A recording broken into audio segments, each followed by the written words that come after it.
नमः श्रीयतिराजाय नमः श्रीयतिराजाय विवेकानन्दसूरये विवेकानन्दसूरये सच्चित्सुखस्वरूपाय सच्चित्सुखस्वरूपाय स्वामिने तापहारिणे स्वामिने तापहारिणे वेदान्तवाक्येषु सदा रमन्तः भिक्षान्नमात्रेण च तुष्टिमन्तः अशोकवन्तः करुणैकवन्तः कौपीनवन्ताः खलु भाग्यवन्तः. कौपिन पंचकातले 5 मधलं हे कडवं सगळ्यात जास्त स्वामी विवेकानंदांना आवडायचं आणि पुष्कळ वेळेला साधारण संभाषण झालं, कोणाशी काही संवाद झाला, एखादं प्रवचन संपलं, जेवण संपलं, तर तोंडामध्ये त्यांच्या हे नेहमी असायचे. स्वामी संन्यासाला खूप महत्त्व द्यायचे. संन्यासाचं महत्त्व वर्णन करताना त्यांनी असं सांगितलं आहे, इतर कोणत्याही मार्गाने मुक्ती मिळण्याचा संभव नाही आहे. त्यामुळे संन्यासी आणि संन्यस्त वृत्ती या दोन्हीपैकी एक अंगीकारल्याशिवाय मुक्ती अजिबात शक्य नाही. म्हणून ते असं म्हणतात की संन्यास व्रतामध्ये जो माणूस स्थिर झालेला आहे त्या माणसांनी केलेला समाजावरचा जो उपकार आहे तो सगळ्यात मोठा आहे. एक समाजामध्ये जो संन्यासी म्हणून जन्माला आला, संन्यस्त वृत्तीने राहिला, तर अशी एक व्यक्ती त्या काळातल्या असंख्य जीवांच्या मुक्तीचं कारण ठरू शकते. ही संन्यस्त वृत्ती अमेरिकेसारख्या ठिकाणी ठेवायचं फार अवघड होतं.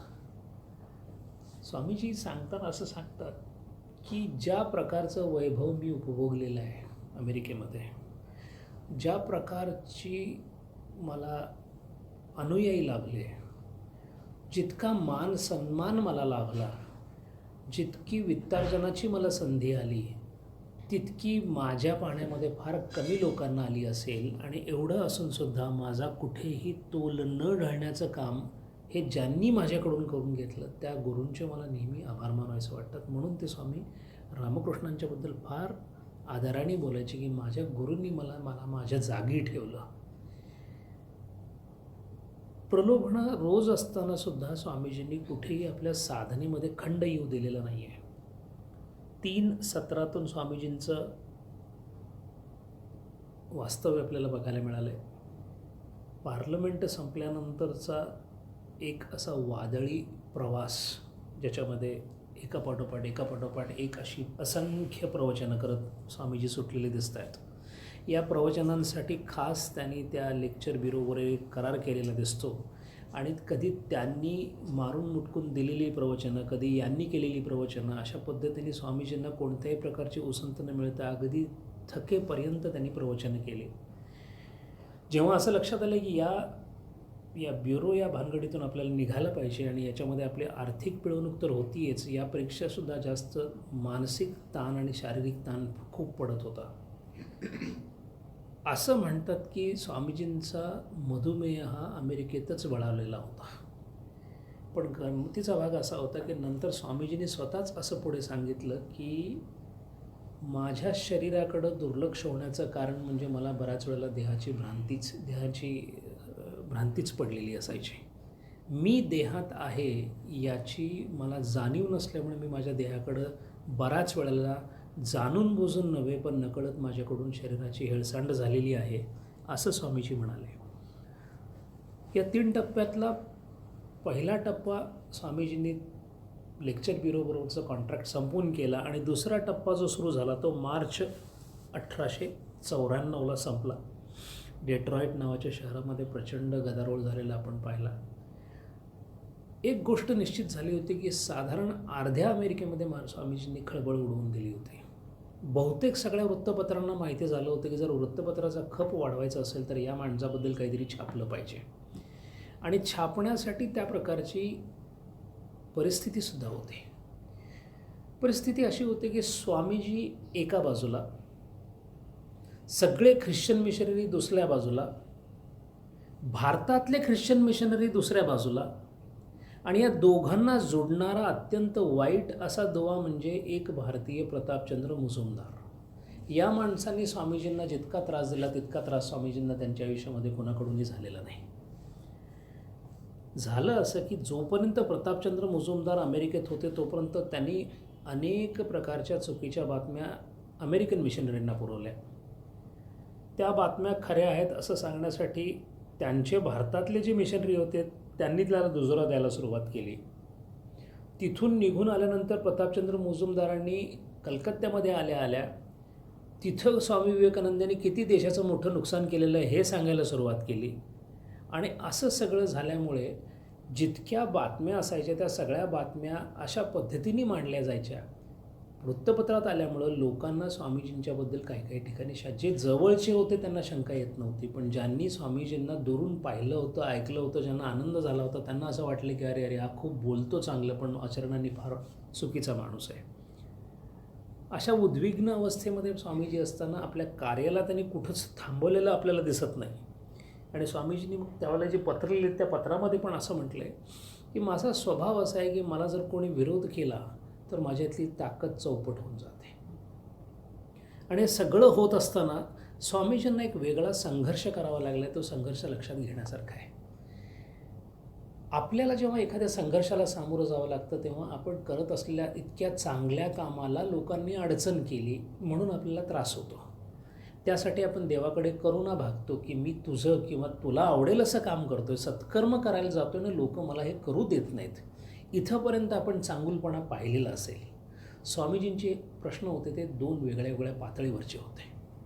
सतत अंतरात्म्यातून साध सतत चालू असायची की हे माझ्यासाठी नाही, मला हिमालय हवा, मला गुहा हवी, मला ध्यान हवं, मला या जगापासून दूर जायचं आहे. वैराग्याचा कळस झालेले स्वामीजी होते.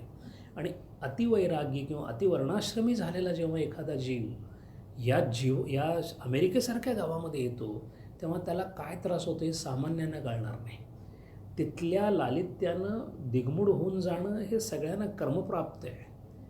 पण स्वामीजींनीच स्वतः एकदा हेल सिस्टरला लिहिलेल्या एका पत्रामध्ये, हेल भगिनींच्या पत्रामध्ये ते असं म्हणतात, मी अशा विश्वात वावरतोय मेरी, मला तिथून सगळं विश्व हे चिखलाचं खातेरं वाटतं. आणि अशी अवस्था असताना त्या चिखलाच्या खातेऱ्यात किंवा त्या खोट्या विश्वामध्ये ज्याच्या खोटेपणाबद्दलची खात्री पटलेली आहे तिथं होणाऱ्या ज्या काही त्यांच्यावर आरोप आहेत त्यांना तोंड द्यावं लागेल. एका बाजूला होणारे आरोप हे सुद्धा किती वेगळे किंवा त्याचा काही संबंधच नाही, या विश्वाचा माझ्याशी संबंध नाही, पण तरी विश्वात राहून मला त्याचं उत्तर द्यावं लागतं. या दोन्ही जबाबदाऱ्या एकाच वेळेला एका जीवनमुक्ताला पेलणं किती अवघड आहे हे फक्त जीवनमुक्त जाणू शकतो. अतर्क्य किंवा अतिंद्रिय असं आपल्याला वाटतं कारण आपण मनुष्य म्हणून स्वामीजींच्याकडे पाहतो, आपण देव म्हणून स्वामीजींच्याकडे कधी पाहतच नाही. स्वामीजींची वेदना फक्त स्वामीजींच्या तुल्यबळ असणाऱ्या जीवनमुक्तांनाच कळू शकते. म्हणून ब्रह्मानंद महाराजांसारख्या किंवा शारदानंद महाराजांसारख्या किंवा अभेदानंद महाराजांसारखी जे काही जीवनमुक्ती व्यक्ती आहेत त्या मात्र आपल्या विश्वामध्येच राहिल्यामुळं त्यांच्या ध्यानाला कुठे तडा गेला नाही. त्यांच्या कार्याची व्याप्ती इतकी मोठी नव्हती. इथं मात्र अशी परिस्थिती नव्हती. आणि म्हणून या दुसऱ्या प्रसंगामध्ये स्वामीजी म्हणतात की मी आता थकलो आहे. त्याने लिहिलेली पत्र पाहिली तर असं लक्षात येते की स्वामीजी परत म्हणतात की दिस इज ऑल युजलेस टॉकिंग. गमतीचा भाग असा आहे, एका बाजूला स्वतःच विचारतायत महामायेला, हे माझं काम नाही, का माझ्याकडून करून घेतेयस? गुरूंनी सांगितलं आहे तुझ्याकडून शिकवायलाच तुला जन्माला घातलेलं आहे. त्यांना स्वतःला हे कळत नाही की हे काय चालले, कशासाठी मी बोलतोय, कुणापुढे बोलतोय, कुणाला जिंकतोय, कुणासाठी हा लढा करतोय. आणि म्हणून ते सारखं लिहिताना असं दिसतं. आलासिंगा पेरुमलाला लिहिताना म्हणतात, everything is fine here except the useless and disgusting talk that I give. आता बोलावंसं वाटत नाही असं ते म्हणतात. आणि त्यांच्या पत्रातून ते आपल्याला स्पष्ट जाणवतं. त्याच वेळेला मध्येच ते असं म्हणतात की मी भारतात परतावं म्हणतो, कधी असं म्हणतात इथून युरोपला जावं असं म्हणतो. आणि असं होत असतानाच या शिकागोमधून काही लोकांची निमंत्रण यांचं चालूच होतं. स्वामीजींच्या वास्तव्यामध्ये स्वामीजी अमेरिकेमध्ये असोपर्यंत त्यांना येणाऱ्या आमंत्रणाचा तुटवडा कधीच नव्हता. आणि गमतीचा भाग म्हणजे ज्यांची ज्यांची आमंत्रणं आली आहेत ते सगळे सगळे गर्भश्रीमंत आहेत. म्हणून रोमारोला असं म्हणतात की Swamiji was darling of the wealthy people and more so of wealthy women. त्याचं कारणही त्याने असं दिलेलं आहे, एकतर आकर्षक, अत्यंत आकर्षक विलोभनीय व्यक्तिमत्व. दुसरी गोष्ट, स्वामीजींच्याकडे काही निस्त्रैगण्य अवस्थेमध्ये काही त्यांची गुण जे होते ते स्त्री गुणांसारखे होते. प्रचंड मोठी दया, प्रचंड मोठा मातृत्वाची भावना किंवा ज्याला आपण कंपॅशन म्हणतो, ही स्वामीजींच्याकडंच प्रत्येक स्त्रीला जाणवत असे. आणि म्हणून स्वामीजी जेव्हा जेव्हा जिथं जिथं बसलेत तेव्हा तेव्हा त्यांच्या शिष्या, म्हणून स्वामीजींच्या शिष्यांची जर यादी काढली तर ती जवळजवळ 80% स्त्रियांची यादी भरते, 20% फक्त पुरुष आहेत. हा अपघात म्हणजे हे एक्सेप्शन जे आहे ते घडलं फक्त न्यूयॉर्कमध्ये.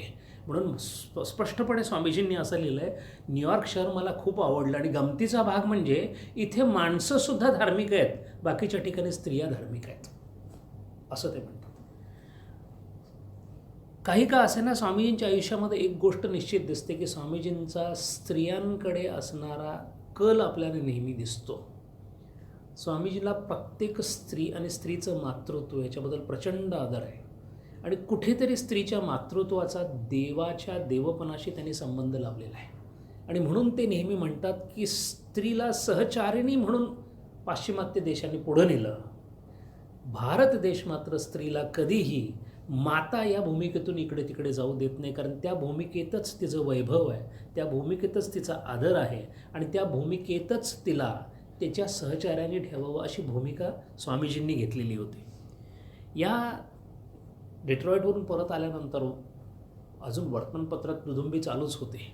स्वामीजी प्रत्येकालाच उत्तर द्यायचे असं काही नाही. आणि गमतीचा भाग म्हणजे स्वामीजींच्या बिहाफवर बोलणारी काही माणसं असायची, काही त्यांच्या विरुद्ध असायची. स्वामीजी बऱ्याच वेळा बघत असायचे, दोन्ही वाचायचे, पेपरात यायचं.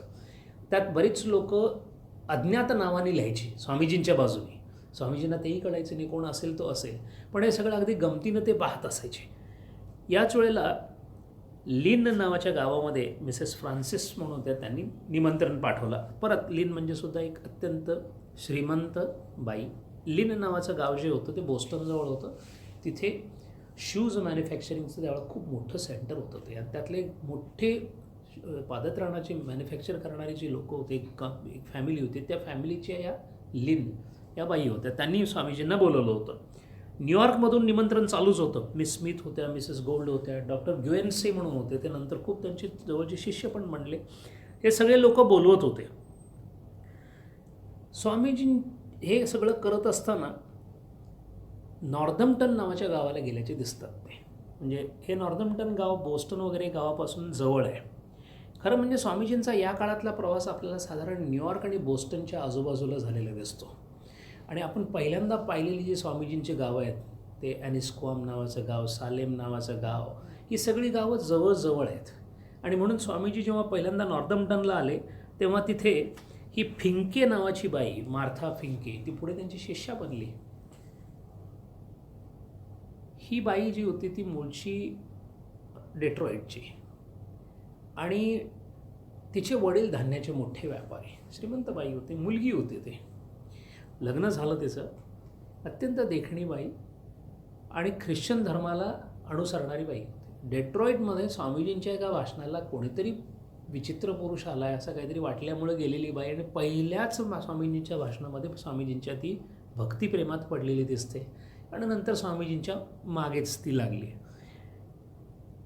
ह्या भिंकेबाई किंवा ज्या काही त्यांचे शिष्य त्यांच्याजवळ आले, अर्थात हा ऋणानुबंधांचा भाग आहे, त्यांच्या प्रारब्धाचा भाग आहे, कारण असं सापडणं फार अवघड आहे. वेदांताचं एक प्रवचन स्वामीजींचं ऐकलं आणि त्याच्यानंतर संपूर्ण आयुष्य वेदांताला वाहून घेतलं असं भारतात सुद्धा घडत नाही. पण या फिंकेबाई वगैरे अशा बाई होत्या की या बाई त्याच्यानंतर आपल्या दुसऱ्या मैत्रिणीला घेऊन स्वामीजी जिथं जिथं भाषणाला जात असत तिथं तिथं ते जायला त्यांनी सुरुवात केली. आणि अशाच एका प्रवचनामध्ये स्वामीजी मीराबाईबद्दल बोलत होते आणि मीरेचं सगळं सांगत असताना या फिंकेबाई त्यांच्या असं लक्षात आलं की सारा पारकर किंवा आणखीन या हेल सिस्टर या इतक्या सगळ्या देखण्या देखण्या तरुण मुली स्वामीजींच्या आजूबाजूला आहेत. का कोणास ठाऊक मनात आलं विचारावं म्हणून विचारलं स्वामीजींना की स्वामीजी असं नाही का वाटत तुम्हाला कधीतरी अशी चुकून कुठेतरी भावना होईलच ना. तर स्वामीजी म्हणाले अशी भावना होतच नाही. नैष्टिक ब्रह्मचर्याची एक गोष्ट खूप वेगळी आहे. याचा आपल्या अगोदरच्या जन्मांमधल्या जन्मजन्मांतरीच्या वासनांशी संबंध आहे. नरसू जोग म्हणून तुकारामांची गाथा ज्यांनी लिहिलेली आहे त्यांची कथा अशीच आहे. त्यांना याचा प्रश्न विचारला होता की ब्रह्मचर्याबद्दल तुमचं काय मत आहे. ते म्हणाले मत काय असायचं त्याच्यात, ब्रह्मचर्य आहे. मी ब्रह्मचर्य याच्यापेक्षा काय मत असायला लागतं, ह्याच्यापेक्षा दुसरं काय नाही म्हणाले. आणि ते सांगतानाच असं सांगायचे तुकारामांच्या पालखीचा पायीक होतो, काय विषाद आहे कोणी माझं ब्रह्मचर्य करण्याची. म्हणून नैष्टिक ब्रह्मचर्य जेव्हा त्यांनी पाळलं आणि जेव्हा प्राण त्याग करायच्या वेळ आला तेव्हा त्यांना फक्त प्रश्न एकच पडला होता, माझ्या नैष्टिक ब्रह्मचर्याला पुढे घेऊन जाईल असा शिष्य कोण मिळेल. आणि म्हणून बाजूलाच मामा बसले होते, मामा दांडेकर. त्यांनी स्वतः सांगितलं, 24-25 वर्ष वयाचे होते मामासाहेब त्यावेळेला. ते म्हणाले महाराज काळजी करू नका, ही धुरा मी पुढं वाहतो. पुढं ते ब्रह्मचारी राहिले. म्हणून नैष्टिक ब्रह्मचर्याचा वसा आणि नैष्टिक ब्रह्मचर्याची दीक्षा ही दोन्हीही अवघड आहे. स्वामीजींच्या बाबतीत तर रामकृष्ण परमहंसांनीच ग्वाही घेतलेली होती, खात्री घेतलेली होती की हा हलूच शकत नाही.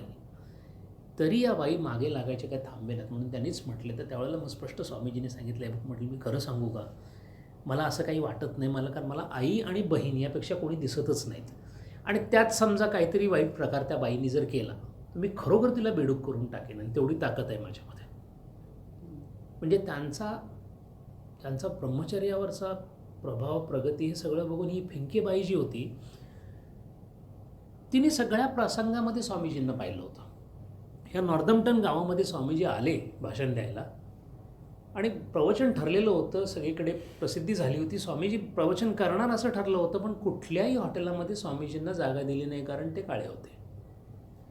वर्णद्वेषामुळं स्वामीजींना जागा मिळाली नाही. आणि जागा मिळाली नाही म्हणून एका लेडीज हॉस्टेलमध्ये जिथेही फिंके राहतो तिथे स्वामीजींची व्यवस्था करण्यात आली. फिंकेबाई पाहत होत्या की अरे हा पार्लमेंट ऑफ रिलिजनमध्ये डोक्यावर घेतलेला माणूस इथे प्रवेश नाकारल्यानंतर किती थैथय करायला पाहिजे त्यांनी. हा शांतपणे येऊन इथेही राहतो. बरं याच्याबद्दल कुठे काय ते बोललाच नाही, कारण त्या बरोबर होत्या त्यावेळेला. आणि ती त्याच हॉस्टेलला राहत असल्यामुळे त्या दोघांची बऱ्यापैकी त्यावेळेला मैत्री झाली.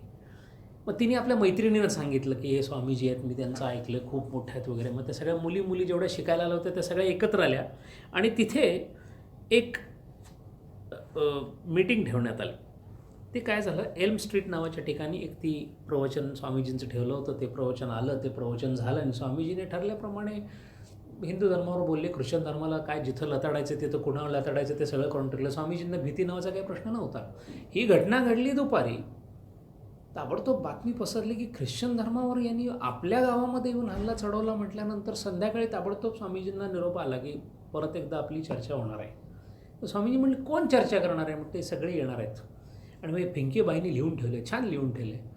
संध्याकाळची वेळ झाली आणि सगळे सुटाबुटातले लोक आले म्हणे. त्यातले काळे कोट गळाबंद घातलेले सगळे क्लर्जी लोक जे फादर वगैरे लोक आले. आणि दुसऱ्या बाजूला विद्यापीठातले सगळेच्या सगळे डिपार्टमेंट ऑफ फिलॉसॉफीचे लोक आले. आणि प्लॅन फार सुंदर होता. स्वामीजींना तत्त्वज्ञानात अडकवायचं आणि ह्यांनी ख्रिश्चन धर्माच्या ज्ञानात अडकवायचं. बायबलमध्ये तरी स्वामी अडकणारच, कारण हिंदू धर्माचा माणूस आहे. आणि तत्त्वज्ञानात ह्याला पाश्चिमात्य तत्त्वज्ञानातलं काय माहिती आहे, हा फक्त पूर्वेचं बोलून गेला अशी तयारी करून सगळे आले होते. जिथं राहत होते तिथंच त्या कॉलेजच्या पटांगणातच हे सगळं प्रकरण झालं. सगळ्या मुली एका बाजूला जाऊन बसल्या. आता सगळ्यांना लक्षात आलं ही फिंकेबाई सांगायली, बघ ना तो एकटा माणूस आणि हे काय बरं दिसतंय. तिला आदर होता स्वामीजींच्यामुळे, त्यामुळे तिला खूप वाटायला की आता स्वामीजींची काही खैर नाही. स्वामीजी एकटे शांतपणे हाताची घडी घालून बसले होते. आणि मग एका बाजूने त्या सगळ्या फैरी चालू झाल्या. सगळ्यात पहिल्यांदा मिशनरी लोकांनी आपलं काम चालू केलं. त्यांनी असं सांगितलं की तुम्ही परवा आज सकाळी बोललात तुम्ही. त्याने सांगितलं की सेंट ल्यूक्स अमुक तमुक, सेंट मार्क अमुक सेक्शन अमुक, ते मंत्र त्यांचा कुठला असेल ते असं सांगायला सुरुवात केल्यानंतर ताबडतोब स्वामीजींनी सुरू केलं तिकडून हे तुम्ही इथलं सांगताय, पण टोरामध्ये असं आहे, ओल्ड टेस्टामेंटमध्ये तसं आहे, न्यू टेस्टामेंटमध्ये असं आहे. जसे स्वामीजी बोलायला लागले तसे ऐकणारे जे होते त्यांना काहीच कळेना, कारण एवढं डीप नॉलेज त्यांना नव्हतंच. त्यामुळे त्यांच्या सगळ्यांच्या नजरा वळल्या की या ख्रिश्चन ते मिशनरी लोक आहेत, त्यांचं काम आहे कमीत कमी ते काहीतरी बोलतील. पण त्यांची परिस्थिती अशी झाली, एक तर माहीत पाहिजे. बरं, माहीत असेल तर ते म्हणतात ते चुकीचं सांगणं इतपत माहिती पाहिजे, कारण ते सांगतायत ते बायबलमधलंच सांगतायत. त्यामुळं बोलायला काही ना. स्वामीजी स्वतःच म्हणायचे की त्याला असं आहे, तुम्ही म्हणतात ते बरोबर, पण त्याच्यातला विरोधाभास जो आहे तो असा आहे, पण त्याच्यावरचं जे उत्तर आहे ते मात्र नंतरच्या खंडामध्ये अमुक ठिकाणी दिलेलं आहे. मग हे झाल्यानंतर त्यांच्या असं लक्षात आले की बहुतेक हा बायबलचा व्यवस्थित अभ्यास करून आलेला असेल. हे बघून ते फिलॉसॉफर्स जेवढे होते त्यांना सगळ्यांना असं वाटलं की आता आपल्याकडे बाजू आली की आपण याला व्यवस्थित वेस्टर्न फिलॉसॉफीमध्ये अडकवायचं. त्यांनी इकडून सुरू केल्यानंतर स्वामीजींनी तिकडून कार्लाईल आणि थॉमस ग्रे वगैरे चालू केले. त्यांना हे कळलं नाही की हा माणूस पौरात्य स्वामी असून ह्याला वेस्टर्न फिलॉसॉफी कशी माहिती. बोलता बोलता स्वामी स्पेन्सरवर बोलणं सुरू झालं. स्वामीजी बोलायला लागले, बोलत गेले. मध्येच म्हणाले, हो मी त्याला लिहिलं होतं मी विद्यार्थी असताना एकदा, आणि त्याचं मला पत्र पण आलेलं आहे. हर्बर्ट स्पेन्सरनी ज्याचं कौतुक केलं की एवढी प्रिकॉशियस इंटेलिजन्स असणारा असा कोण आहे, आणि ज्यांनी हर्बर्ट स्पेन्सरच्या पुस्तकाचं भाषांतर कॉलेजमध्ये केलं होतं, ते स्वामीजी तिथे थोडंच थांबणार होते. हे सगळं प्रकरण बघितलं, मुलींना भयंकर आनंद झाला. मेरी फिंकी तर एकदम खुश झाली की स्वामीजींनी सगळ्यांना हरवलं म्हणून. अशी तिथली त्यांची जी हे होती ती इव्हनिंग फार गाजली तिथे. आणि हे कोट्स बघून सगळ्यांना असं वाटायला लागलं की स्वामीजींच्याकडे जे ज्ञान आहे याची मर्यादा किती आहे, किती त्यांना म्हणजे कितपत माहिती आहे. हे सगळं झाल्यानंतर मग मात्र एक आणखीन लेक्चर ठेवायचं ठरलं. आता मात्र जे लेक्चर होतं ते मात्र आर्ग्युमेंटसाठी नव्हतं. स्वामीजींना एक विषय द्यायचा आणि त्यांचं ऐकायचं म्हणून विषय फार सुंदर दिला होता. Brotherhood of man and fatherhood of God असा सब्जेक्ट होता तो.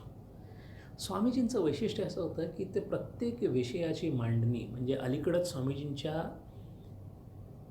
एक वाचनातली आलेली गोष्ट आहे त्याच्यावरून स्वामीजी कसं बोलत असं ते कळतं.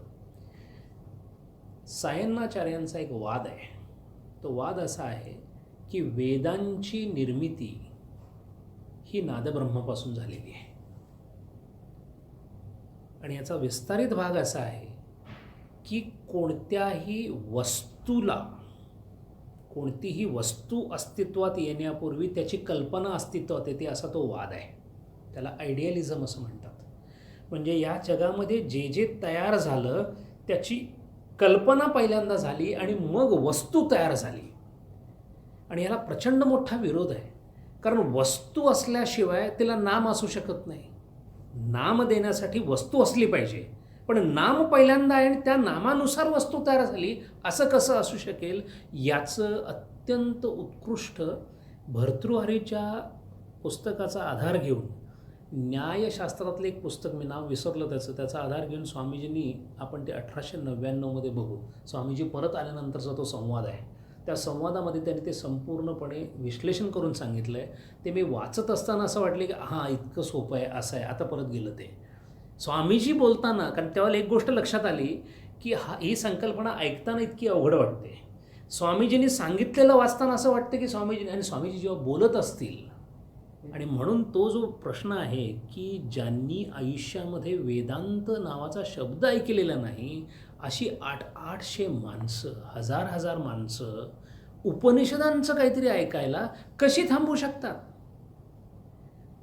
त्यात गोष्ट नाही, त्यात कर्मणूक नाही, त्यात विनोद नाही, त्यात गांभीर्य नाही, संस्कृतसारखी भाषा जी कधी ऐकलेली नाही, संकल्पना जी कधी पाहिलेली नाही, आणि हे सगळं असून जी देवाची संकल्पना आत्तापर्यंत मी ख्राइस्ट म्हणून बाळगली त्याच्याऐवजी ब्रह्म नावाचं काहीतरी करायचं, हे साधारण भारतीय माणसाला अवघड आहे.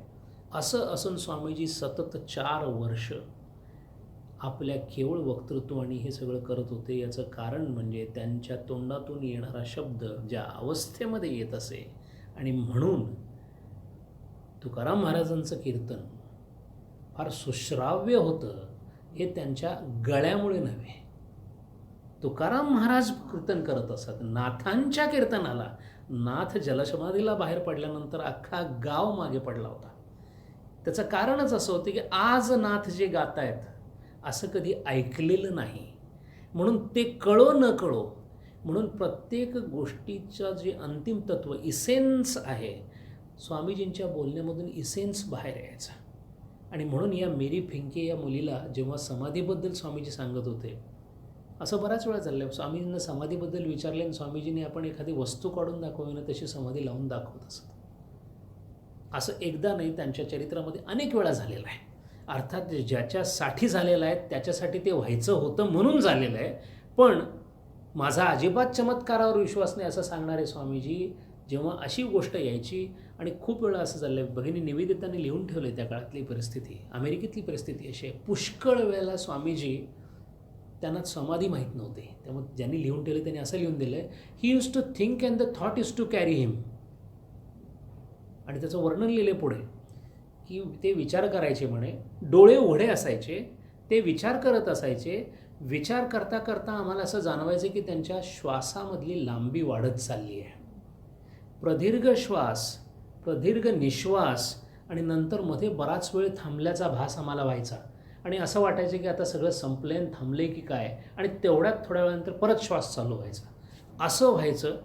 डोळ्यामध्ये कोणतं तरी तेज दिसत असायचं, आणि त्यांना आम्ही इथं बसलो याची जाणीव असायची नाही. असं ज्यांनी बघितलं त्यांनी लिहून ठेवलं आहे. हे सगळी निर्विकल्प समाधीची लक्षणं आहेत. आणि एवढं असूनसुद्धा स्वामीजी कोणत्याही क्षणी, कोणत्याही वेळेला, इकडून तिकडे गेल्यावर किंवा तिकडून इकडे आल्यानंतर मी हे केलं, मला हे झालं, असं कुठंच बोललेले नाहीत. स्वामीजींच्या आत्मचरित्रातला सगळ्यात मोठा प्रश्न जर कुठला असेल तर स्वामीजींनी स्वतःबद्दल काहीच सांगितलेलं नाही. स्वामीजी किती नम्र होते त्याचं एक छोटं उदाहरण आहे. स्वामीजींनी इतका मोठा दिग्विजय प्राप्त केला. भारताची अवस्था होती की भारतातल्या लोकांना माहीतच नव्हतं. बंगालमधल्या लोकांना 4 महिन्यांनी माहिती पडलं. एकूण 1894 काळाच्या साली 6 वेळेला वर्तमानपत्रात बंगालमध्ये बातमी आली, बाकीच्या ठिकाणी आलीच नाही.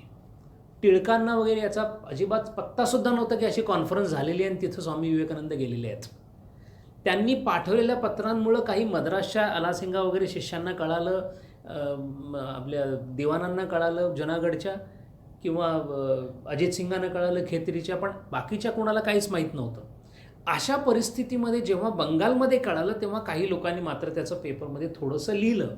लिहिल्यानंतर थोडासा त्याचा उत्सव करण्यासारखं झालं म्हणून काही पॅम्पलेट्स छापली गेली आणि ती भिंतीवर लावली गेली.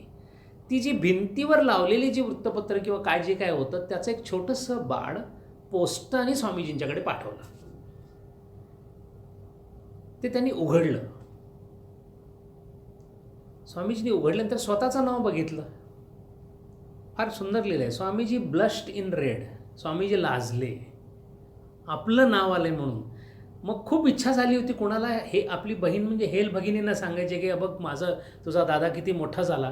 पण तेवढ्यात असं आलं की मी मोठा झाला असं सांगतोय. ते तसंच बंद केलं आणि ते तसंच्या तसं बंद करून त्यांनी सांगायचं नाही असं ठरवून ठेवून दिलं. इतके ते, त्याला फार सुंदर वाक्य नंतर त्यांनी त्यांच्या प्रवासनात वापरले. वेदातलं वाक्य आहे, तृणात अपि सुनिचेन, तृणात अपि सुनिचेन, अशी त्यांची अवस्था होती. आणि असं होण्याचं कारण असं होतं की आपण नम्रता बाळगतो. नम्रतेतला फरक एवढाच आहे, आपण नम्रता बाळगतो कारण मला नम्र व्हायचं आहे याची मला जाणीव असते. त्यांना काय केलं त्याची जाणीवच नसते. जी कृष्णमूर्तींची बायोग्राफी लिहिताना खूप त्रास झाला. त्यांना पुष्कळ ठिकाणी विचारलं जायचं तर ते म्हणायचे माझ्याकडे स्मृती नाही आहे, ज्या गोष्टी होऊन गेल्या त्याची मला काय आठवण राहत नाही, कारण ठेवत काय नाही म्हणाले इथं. म्हणून त्यांची बाजूबाजूला विचारून सगळं ते पोपुल जयकरांनी कसं तरी लिहिलं ते. कारण त्यांचं असं म्हणणं होतं की जो माणूस स्मृतीमध्ये राहतो तो प्रेझेंटमध्ये राहू शकत नाही. त्यामुळे ते मला म्हणायचे आत्ताचं मला विचारा, मला माहिती आहे, मागचं काय असेल झालं काय माहीत नाही. आम्हा आठवते, म्हणजे ॲनी बेझंट, त्यांना आम्हा म्हणायचे ते. आम्हा आठवते लहान असताना बघितलेलं असल्यामुळं. मोठ्या मोठ्या गोष्टी आठवतात, डिटेल काहीच आठवत नाही. मी he says I do not carry the burden of memories असं म्हणायचे ते. स्वामीजींची अशी अवस्था होती तिथे. स्वामीजी तिथून या लिन गावाकडे गेले, इथे मिसेस ब्रिडनी बोलवलं होतं. आणि इथे या लिनला गेल्यानंतर स्वामीजी एक गोष्ट नेहमी करायचे. एक प्रोफेसर राईट, म्हणजे ज्यांनी स्वामीजींची त्या पार्लमेंट ऑफ कॉन्फरन्समध्ये ओळख करून दिली, ज्याने सांगितलं की सूर्याला प्रकाशनाचा अधिकार विचारल्यासारखं आहे तुम्हाला विचारायचं म्हणजे, ते जे प्रोफेसर राईट होते त्यांच्याबद्दल प्रचंड आणि नितांत आदर स्वामीजींच्या मनामध्ये होता. स्वामीजी इतके वृत्तीने हळुवार होते की आपल्यावर कोणाचे उपकार व्हावेत असं त्यांना वाटायचं नाही. म्हणून ते लवकरात लवकर ज्या ठिकाणी थोडंफार फुकट काहीतरी मिळते असं वाटलं की तिथून निघून जायचे. ही जितकी भाषणं प्रवचनं आपण ऐकतोय आणि सांगतोय त्या सगळ्यांना लावलेली तिकिटाचे पैसे त्या बायकांना मिळालेले आहेत. म्हणून स्वामीजी तिथं कधी त्यांना तसं वाटलं नाही. पण जेव्हा जेव्हा त्यांना असं वाटायचं की आपण कोणावर तरी जड होतोय, स्वामीजी निघून गेलेले असायचे. म्हणून स्वामीजींच्या या वास्तव्यामध्ये 1893 म्हणजे सप्टेंबरला झालेलं, 27 सप्टेंबरला पार्लमेंट संपली तेव्हापासून परत येऊपर्यंतच्या 4 वर्षामध्ये बऱ्याच अशा जागा आहेत जिथं स्वामीजींच्याबद्दल काही माहिती नाही, कुठं राहिले, काय खाल्लं, पण स्वामीजी गायब होऊन जायचे. 2 गोष्टी असत, एक अडकायचं नाही कशामध्ये, आणि दुसरं कोणाला आपला त्रास होऊ नये. म्हणजे संतांच्याकडे असणाऱ्या गुणांपैकी कितीतरी गुण पाहण्यासारखे आहेत. आता या लीनबाईंचे तिथे असताना हे प्रोफेसर राईट जे आहेत त्यांना नेहमी स्वामीजी भेटायला, ते हार्वर्डचे प्रोफेसर होते. त्यांनी सुरुवातीला मदत केली होती, ते अनिस्कॉममध्ये जाऊन त्यांना भेटले होते. स्वामीजी यांच्या सतत संपर्कात असायचे. आणि हे ग्रस्तसुद्धा स्वामीजींच्यावर नितांत आदर असणार आहे. म्हणजे या जगामध्ये तत्त्वज्ञानामधला, हे तत्त्वज्ञानाचे स्वतः हेड ऑफ डिपार्टमेंट होते, पण तत्त्वज्ञानाचा उत्कृष्ट माणूस जर कोण असेल या जगामध्ये, विश्वामध्ये, तर ते म्हणायचे स्वामीजी आहेत. असं दोघांचं खूप चांगलं नातं होतं. म्हणून नंतर स्वामीजींच्याबद्दल जेव्हा काही चुकीच्या बातम्या पसरवल्या गेल्या तेव्हा स्वामीजींना सगळ्यात 2 गोष्टींचं फार वाईट वाटत होतं. एक, चुकून जर या प्रोफेसर राईटनं असं वाटलं की मी काहीतरी फ्रॉड माणूस आहे तर त्यांना दुःख झालं असतं. आणि दुसरं, माझ्या आईला जर कळालं की माझा मुलगा तिथं जाऊन काहीतरी चुकीचं करत नाही आहे, पण असं चुकून जर तिला वाटलं तर त्याच्यापेक्षा मृत्यू बरा, असं स्वामीजी म्हणायचे. आणि म्हणून स्वामीजी या प्रोफेसर राईटनं इथं भेटले. एक 2 लेक्चर्स झाली. आता असं लक्षात येतं साधारण की स्वामीजींचं आता लेक्चर्सकडून कल कमी झालेला आहे. एक तर आता बंधन नव्हतं, कॉन्ट्रॅक्ट संपलेलं होतं. दुसरी गोष्ट, ते स्वतःच आता हळूहळू कमी बोलायला लागले होते. त्यामुळे ज्या ठिकाणी जायचे तिथे 1-2 लेक्चर्स अशी पब्लिक लेक्चर व्हायची, बाकी सगळे प्रायव्हेट लेक्चर व्हायचे. घरामध्ये जिथं थांबले तिथं कोणीतरी यायचं, त्याच बाईंचा कुठं छोटासा क्लब वगैरे असेल तर तिथं बोलून जायचं. पण स्वामीजींचा कल आता कमी बोलण्याकडे होता. आणि साधारण स्वामीजींच्या मनाचा मागोवासुद्धा घेतला आहे. या जितकी पुस्तकं आता आपण वाचतोय त्याच्यामध्ये स्वामीजींच्या मनाचा मागोवा घेण्याचा प्रयत्न केला आहे. काय शिजत असेल मनामध्ये, काय चाललं होतं. आता असं लक्षात येतं की स्वामीजींच्या मनामध्ये ही लेक्चर नको, आता आपण इथे काही योगी तयार करू, अशी संकल्पना वाढत चालली होती. म्हणून आता not for masses but for classes अशी त्यांची हळूहळू संभावना होत होती. त्यांना निश्चित हे कळत नव्हते की म्हणजे त्यांचा विचार चालला की कोणत्या पद्धतीने हे पुढे नेता येईल. मग त्यांच्या असं लक्षात आलं की इथे बऱ्याचशा सोसायटीज फॉर्म होतात. सोसायटी फॉर अमुक, सोसायटी फॉर तसं, सोसायटी फॉर वेदांत नावाची आपण एक सोसायटी करावी आणि तिथे थोडंसं शिक्षण चालू करावं, म्हणजे तिथे क्लासेस चालू करावे, असं काहीतरी करावं. म्हणून ते मेरी फिलिप्स नावाची जी बाई होती, मुलगी होती ती ॲक्च्युली भयंकर स्वामीजींच्या प्रेमात होती. ती म्हणाली, स्वामीजी मी तुम्हाला जमीन देते. ते म्हणाले, तू जमीन दे, मी इथे एक सोसायटी चालू करतो. पण ती नंतर चालू झाली नाही, कारण स्वामीजी त्या विचाराला अजून पकडून राहिले नाहीत. ते प्रयत्न करत होते की काय केलं म्हणजे माझ्या कार्याचं, माझी ऊर्जा जी आहे ती व्यवस्थित वापरली जाईल. आणि मग असं जो लेखक त्यांच्याबद्दल हे लिहायला लागला आहे तो मध्येच असं म्हणतो, अरे हो, आपण आपल्या पद्धतीने विचार करतो की स्वामीजींनी काय विचार केला, पण आपण हा विचार करत नाही की स्वामीजी कोणाच्या विचाराने चालले होते. कसं बोलता बोलता आपण मनुष्याकडे येतो आणि देवाला विसरतो, असं तो लेखक लिहितोय. फार सुंदर आहे ते वर्णन. म्हणून स्वामीजींना कितीतरी लोकांनी पैसे दिले, जा म्हणून सांगितलं, सगळं स्वामीजींनी जायचं केव्हा ठरवलं? आदेश आला तेव्हा. आता प्रश्न असा येतो, जर कर्मयुगामध्ये आपण पाहिलं की जेव्हा कर्तृत्व भ्रांती निघून गेलेली असते तेव्हा अशा जीवनमुक्ताकडून झालेलं कर्म हे देवाच्या आज्ञेने झाल्यानुसार कर्म आहे. इथे कर्ता कोण आहे? देव आहे. त्यामुळे इथे सुद्धा स्वामीजींना जे जे काही करावंसं वाटलं, ज्या ज्या काही इच्छा झाल्या त्या त्यांच्या नव्हत्याच. म्हणून स्वामीजी फक्त काय करत असत, त्यांनी फार सुंदर वर्णन केलेलं आहे. आणि रामकृष्णांच्या बरोबरच्या आपल्या संवादाचा एक उल्लेखसुद्धा केलेला आहे. दोन्ही आपल्याला पाहण्यासारखे आहेत.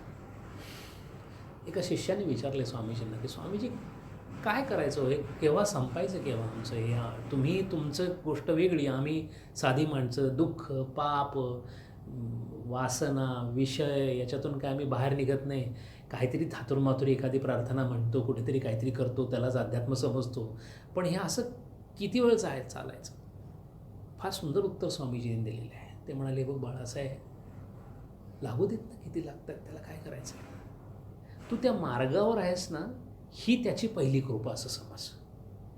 ज्यांना मार्ग सापडलेला नाही त्यांनी काय करावं बेटा, सांग, कुठं जायचं त्यांनी. आणि मग दुसरी गोष्ट एक तुला सांगतो म्हणाले, तुझा प्रश्न मला कळाला. तुझाच प्रश्न मी तुला तुझ्या शब्दात परत एकदा विचारतो आणि प्रश्न बरोबर आहे की नाही खात्री करून देतो. मुक्ती ही प्रयत्नाने साध्य आहे की ईश्वराच्या कृपेने साध्य आहे? महत्त्वाचा प्रश्न आहे. मुक्ती ईश्वराच्या कृपेने साध्य आहे की प्रयत्नाने साध्य आहे? प्रयत्न साध्य आहे. आणि स्वामीजींनी उत्तर दिले दोन्ही. म्हणजे काय ते म्हणाले, अरे राजा असं आहे, प्रयत्न करत राहणे एवढंच आपल्या हातात आहे. पण मी पाहिलेलं आहे म्हणाले की ज्याच्या कुठेही सूर्योदयाची शक्यता नाही अशा अंधारामध्ये सुद्धा त्यांनी असा प्रकाश पसरवलेला आहे. असं का? कारण आपल्या आणि तुझ्या आणि माझ्या नियमाच्या पलीकडे आहे ना तो नियम बनवतो. कर्तुम अन्यथा कर्तुम अशी त्याची शक्ती आहे. त्यामुळे तो तसं का करतो?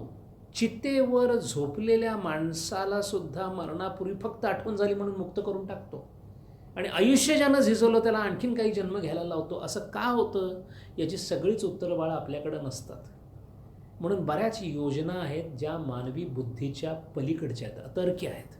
आणि असं असल्यामुळे ज्या भावनेनी तो करतो त्या भावनेला प्राधान्य देण्यासाठी रामकृष्णांनी मला एक गोष्ट सांगितली आणि मी ती कायम लक्षात ठेवलेली आहे. ती म्हणजे आपण झाडावर असलेल्या वाळलेल्या पानासारखं राहावं. शुष्क पर्ण जसं असतं एखाद्या झाडावर तसं राहावं. वाऱ्याचा झोत आला तर ते पडून किंवा उडून जाईल तोपर्यंत त्यांनी आपल्या झाडाला जसं ठेवले तसं पकडून राहावं.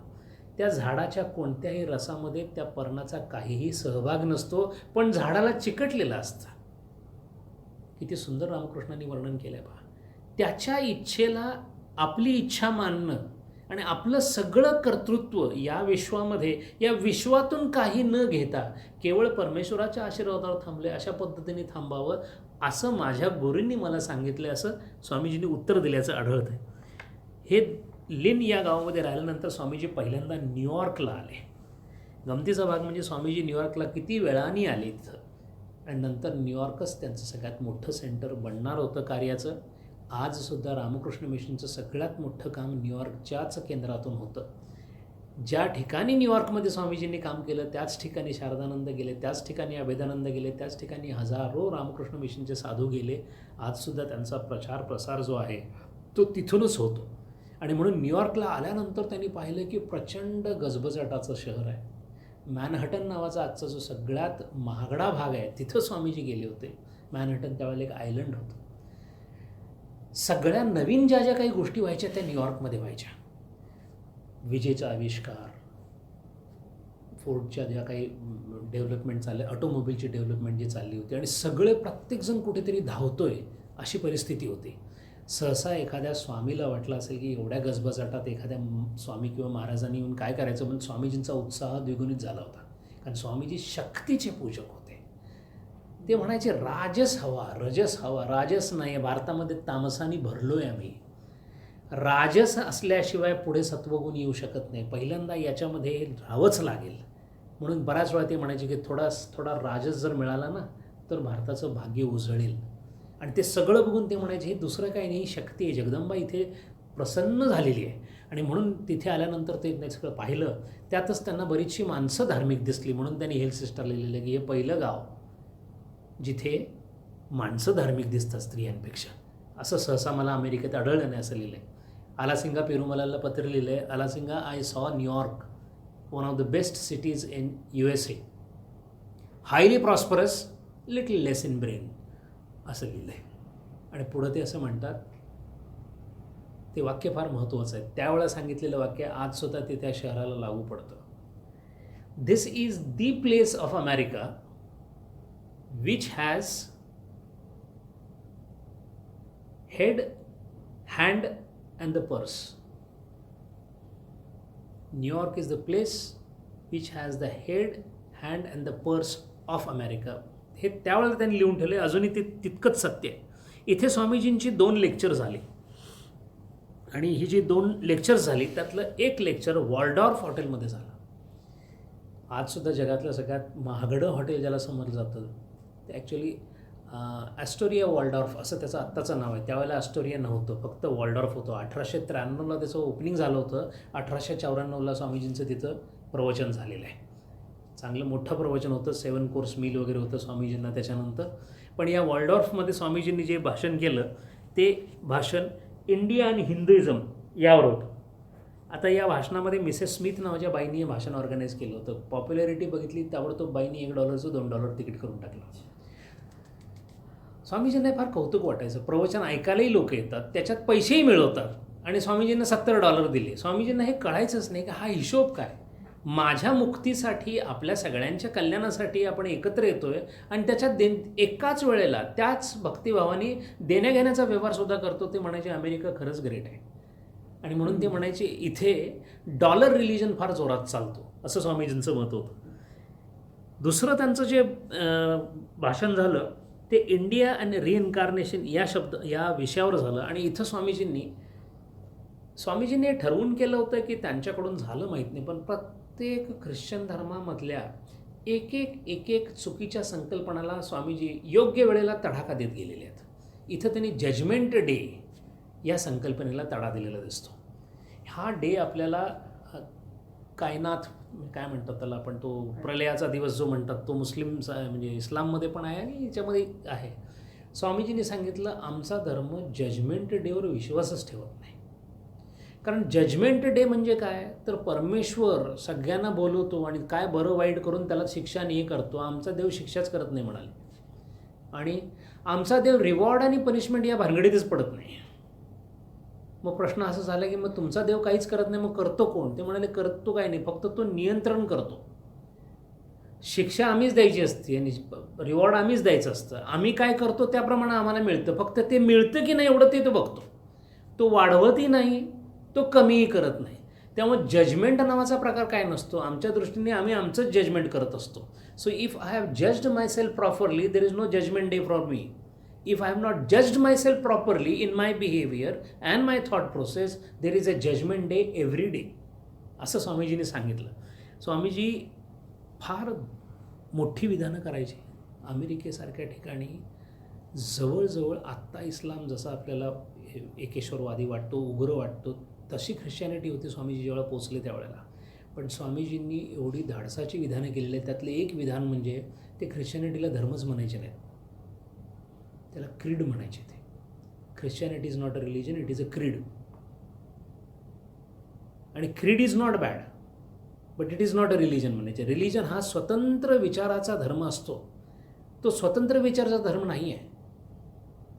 तो विचार उधार घेऊन विस्तारित झालेला एक पंथ आहे, असं स्वामीजींचं म्हणणं होतं. आणि म्हणून ते म्हणायचे हिंदू धर्म हा जो आहे हा मूळ संकल्पनांनी बाहेर आलेला धर्म आहे. आणि याचं उत्तर सांगताना स्वामीजी खूप सुंदर सांगायचे की पहिल्यांदाच हे सगळंच्या सगळं जे आहे, जितकं क्रिएशन या नावाखाली जातं, सगळी प्रकृती जी आहे ती अख्खी प्रकृती आणि ज्याच्याशी काहीही संबंध त्याचा नाही असं ब्रह्म, या सगळ्या संकल्पना, त्याच्यावरचा विवर्तवाद, त्याच्यामध्ये असणारा मायावाद, ह्या सगळ्या संकल्पना सांगणारा हिंदू धर्म आहे. म्हणून तो धर्म आहे. एकही संकल्पना हिंदू धर्माने दुसऱ्या धर्मातून घेतलेली नाही, दुसऱ्या धर्माला दिलेली आहे. स्वामीजी बुद्ध धर्मावर, बुद्धांवर तर प्रेम होतंच त्यांचं. इतकं प्रेम होतं की स्वामीजींना पार्लमेंट ऑफ रिलिजनमध्ये बरीचशी लोक बुद्धच समजायचे, बुद्धिस्ट समजायचे. इतकं सुंदर बोलायचे. पण पुढे असंच बुद्धिझमवर एक भाषण देता देता स्वामीजी म्हणाले की आमच्याकडे स्त्रियांना असणारं जे स्वातंत्र्य होतं ते इतकं मोठं होतं की पुरुषांच्या मांडीला मांडी लावून बौद्धिकामध्ये भाग घेऊन वेदांमध्ये अत्यंत महत्त्वाचं स्वतःचं कॉन्ट्रीब्युशन त्यांनी दिलेलं असताना बुद्ध धर्माच्या येण्याने आमच्या स्त्रियांची अधोगती झाली. हे वाक्य बऱ्याच जणांना ते पटलं नाही. स्वामीजींनी सांगायला सुरुवात केली. स्वामीजी म्हणाले जो धर्म सुव्यवस्थित संघांमध्ये स्वतःला संघटित करण्याचा प्रयत्न करतो तो धर्म ऱ्हासाला पावतो. स्वामीजींची काही वाक्य फार मला त्याची लक्षात ठेवण्यासारखी आहेत. जो धर्म स्वतःला एक्सक्लुझिव्ह समजतो तो फार लवकर संपतो. जो धर्म संघ किंवा अशा एखाद्या रचनेमध्ये अडकतो तो लवकर संपतो. आणि असा संघ चालू केल्यामुळे स्त्रियांना संघात प्रवेश नाही अशी भूमिका बुद्धांना घ्यावी लागली. आणि तो बुद्ध धर्माचा पहिला घात होता. आणि बुद्ध धर्म हा बुद्धांनी सांगितलेला धर्म हा हिंदू धर्माशी संलग्न असणारं बुद्ध तत्त्वज्ञान होतं. ते या देशातून बाहेर गेलं, ज्या देशात पसरलं त्या देशातल्या त्या स्थानिक संकल्पनेंना घेऊन पुन्हा परत आलं. त्यामुळे आत्ता आलेला बुद्ध धर्म हा खरा बुद्ध धर्म नव्हे. जो खरा बुद्ध धर्म होता तो आमच्या हिंदू धर्मामध्ये आत घेतलाही गेला, स्वीकारलाही गेला. इतकंच नव्हे तर त्या स्वीकारण्यासाठी ज्यांनी योगदान दिलं त्या बुद्धाला अवताराचं स्थान दिलं. म्हणून बुद्ध धर्माची हेटाळणी हिंदू धर्माने केलेलीच नाही किंवा कधीच करू शकणार नाहीत. पण बुद्ध धर्म ज्या वाटेने गेला त्या वाटेने गेल्यामुळे त्याचं भारतामधलं उत्थापन जे झालं त्याचं कारण ते आहे की तो टिकू शकला नाही. आणि म्हणून त्याने असं सांगितलं की जिथे जिथे स्त्रियांची अवहेलना होते, जिथे जिथे स्त्री पुरुषांच्या समानतेला भेद देणारा धर्म निर्माण होतो तो धर्म जास्त दिवस टिकत नाही. फार महत्त्वाचं वाक्य आहे. काळाच्या उदरामध्ये काळ ही खूप मोठी संकल्पना आहे. म्हणून कदाचित असं वाटणं शक्य आहे. पण अंती एक गोष्ट, जो सर्वसमावेशक नाही, जो विस्तारणारा नाही, तो धर्म नाश पावणार याबद्दल मला खात्री आहे. आणि म्हणून मग एक प्रश्न स्वामीजींना विचारला, जर हिंदू धर्म संपला तर? त्याचं उत्तर स्वामीजींनी एका पत्रात दिले, आपण नंतर पाहणार आहोत ते. या न्यूयॉर्कमध्ये आल्यानंतर स्वामीजींनी भरपूर स्वामीजींचे मित्र इथं आले होते. ही ओली सारा चॅपमन ओली बुल म्हणून जी बाई होती, या बाईंचं खूप महत्त्व आहे. या ओली बुल बाई म्हणजे त्यावेळेच्या तिथल्या श्रीमंत बाई आहे. यांचे अजूनही नॉर्वेमध्ये बर्गन नावाचं गाव आहे. त्या बर्गन नावामध्ये यांच्या नवऱ्याची अजूनही हे आहे. म्हणजे त्या काळातले यहुदी मेनुईन जसा नंतर झाला व्हायलिन वाजवणारा, तसा त्या काळातला अत्यंत उत्कृष्ट व्हायलिन वाजणारे म्हणजे ओली बुल. या ओली बुलांची ही पत्नी, हिलासुद्धा भयंकर संगीताचा वेड म्हणून ही 19 वर्षाची होती. ओली बुल 58 वर्षाचे होते तरी दोघांनी विवाह केला.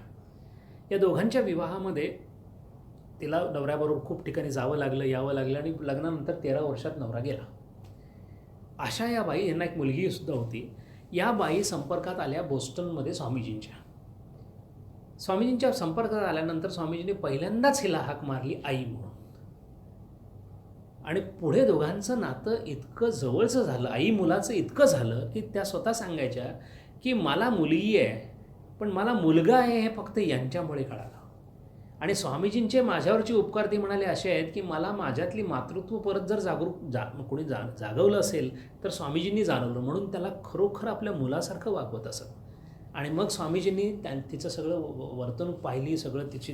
आणि भयंकर आध्यात्मिक बाई होती. अर्थात या सगळ्या गेल्या जन्मातल्या म्हणजे काय म्हणतो त्याला आपण, स्वामीजींच्या संपर्कात येणे जवळजवळ ठरलंच होतं. स्वामीजी स्वतः म्हणायच्या की त्या प्रचंड आध्यात्मिक आहेत. आणि म्हणून ज्या पद्धतीनं त्या सगळ्या कोणत्याही प्रसंगाला या बाई अत्यंत व्यवस्थित तोंड द्यायच्या. स्वामीजींनी त्यांचं नाव ठेवलं धीरामाता, म्हणून तिला धीरामाता म्हणून बोलवायचे. इतकं स्वामीजींच्यावर प्रेम, इतकं स्वामीजींच्यावर प्रेम की स्वामीजी तिकडून इकडं आले, ह्या बाईंना काही करमेना. श्रीमंत होत्या, इकडे खूप त्यांच्या ॲक्टिव्हिटी चालू असायच्या, पण नाही. आणि स्वामीजींना बोलायच्या अगोदर पैसे देणाऱ्या बाई.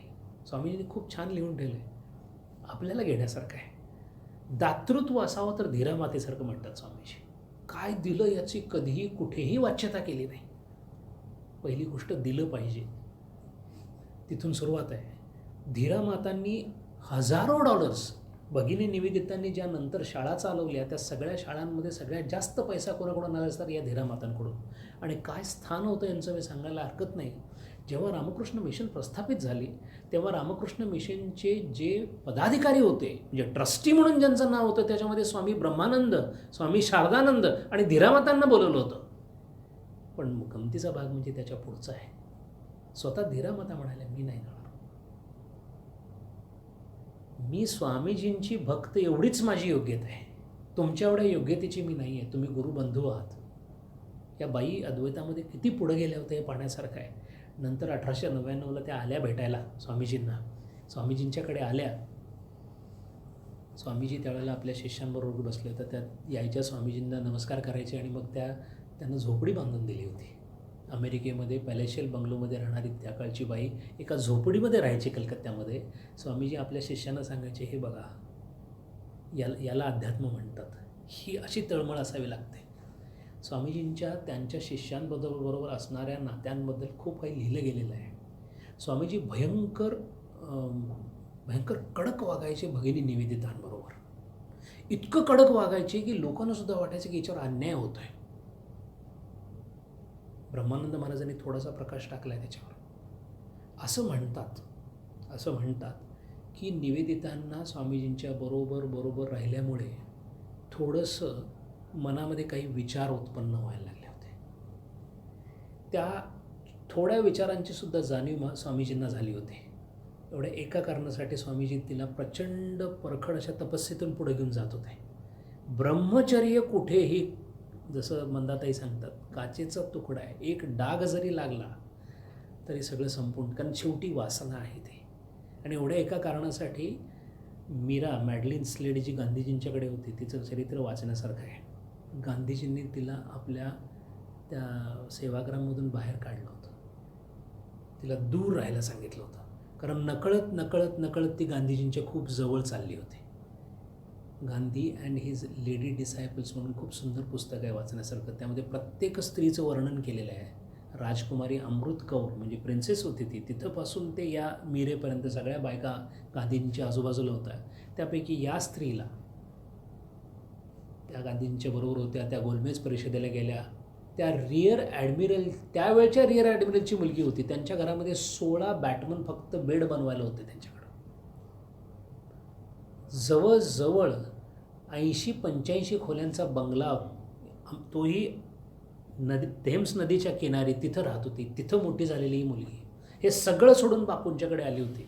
पण बापूंच्या काम करता बापूंच्या त्या वलयामध्ये हळूहळू ती आकृष्ट व्हायला लागली. बापूंच्या लक्षात आलं, तिला बाजूला ठेवलं होतं. तसं निवेदितांना स्वामीजींनी केलं. हे थोडे असे काही आत्मचरित्रामध्ये सापडणारे अशा काही गोष्टी आहेत की ज्याच्यामुळे हे कळतं की काय ब्रह्मचर्याला संत लोक महत्त्व देतात. कोणाला जवळ करायचं, कोणाला जवळ करायचं नाही, कोणाची किती तयारी आहे. आणि म्हणून रामकृष्ण प्रचंड रागवत असत. जर ब्रह्मचर्याच्याकडे कोणी बाई किंवा मुलगी गेलेली दिसली तर. स्वतः विवेकानंद या बाबतीत प्रचंड प्रखर होते. ते येणार आहे आपल्याला पुढे. स्वामी विवेकानंदांच्या ब्रह्मचर्याबद्दल त्यांनी दिलेली, शिष्यांना दिलेली शिकवणूक. कारण त्यांच्याकडं त्यांचे शिष्य बनायला आले म्हणजे त्यांची काय योग्यता असेल, त्या योग्यतेच्या माणसाचं स्खलन होऊ शकतं. आम्ही लोक तर की झाड की पत्ती आहे. आणि म्हणून हे पाहण्यासारखं आहे स्वामीजींच्याकडे. या ओलीबुल बाई तिथे आल्या. पुढे या बाईंनी खूप मदत केली. या रामकृष्ण आत्ता जे मिशन दिसतं त्याच्यामध्ये बराचसा पैसा त्या काळामध्ये 1 लाख रुपये दिलेले आहेत. त्यातनं ती वास्तू उभा राहिलेली आहे. कुठं बोललेलं नाही. एवढंच नव्हे, 35,000 रुपये दरवर्षी मेहनतानं लावून दिला होता, कारण सगळ्यांचा खर्च चालावा म्हणून. रामकृष्ण मिशन केवळ अमेरिकेतल्या पैशावर चालली. भारतीय लोकांनी आपला हात फार नंतर वर केलेला आहे. अत्यंत दुर्भाग्य अशी गोष्ट आहे. पण सुरुवातीची जितकी काही खर्च आलेला आहे तो सगळा स्वामीजींच्या या शिष्यांकडून आलेला आहे. तिथून स्वामीजी न्यूयॉर्कमध्ये 2-3 लेक्चर झाली आणि तिथून ते बोस्टनला गेले. बोस्टनच्या तिथे राहिल्यानंतर 15 दिवस थांबले तिथे. आणि बोस्टनला त्यांनी काही लेक्चर्स दिली. त्या बोस्टनजवळच ते ॲनिस्कॉम म्हणून शहर होतं, जिथे प्रोफेसर राईट म्हणून राहायचे. त्यांनी बोलवलं होतं. त्या प्रोफेसर राईटची बायको जी होती ना, तिला मात्र स्वामीजी आवडायचे नाहीत.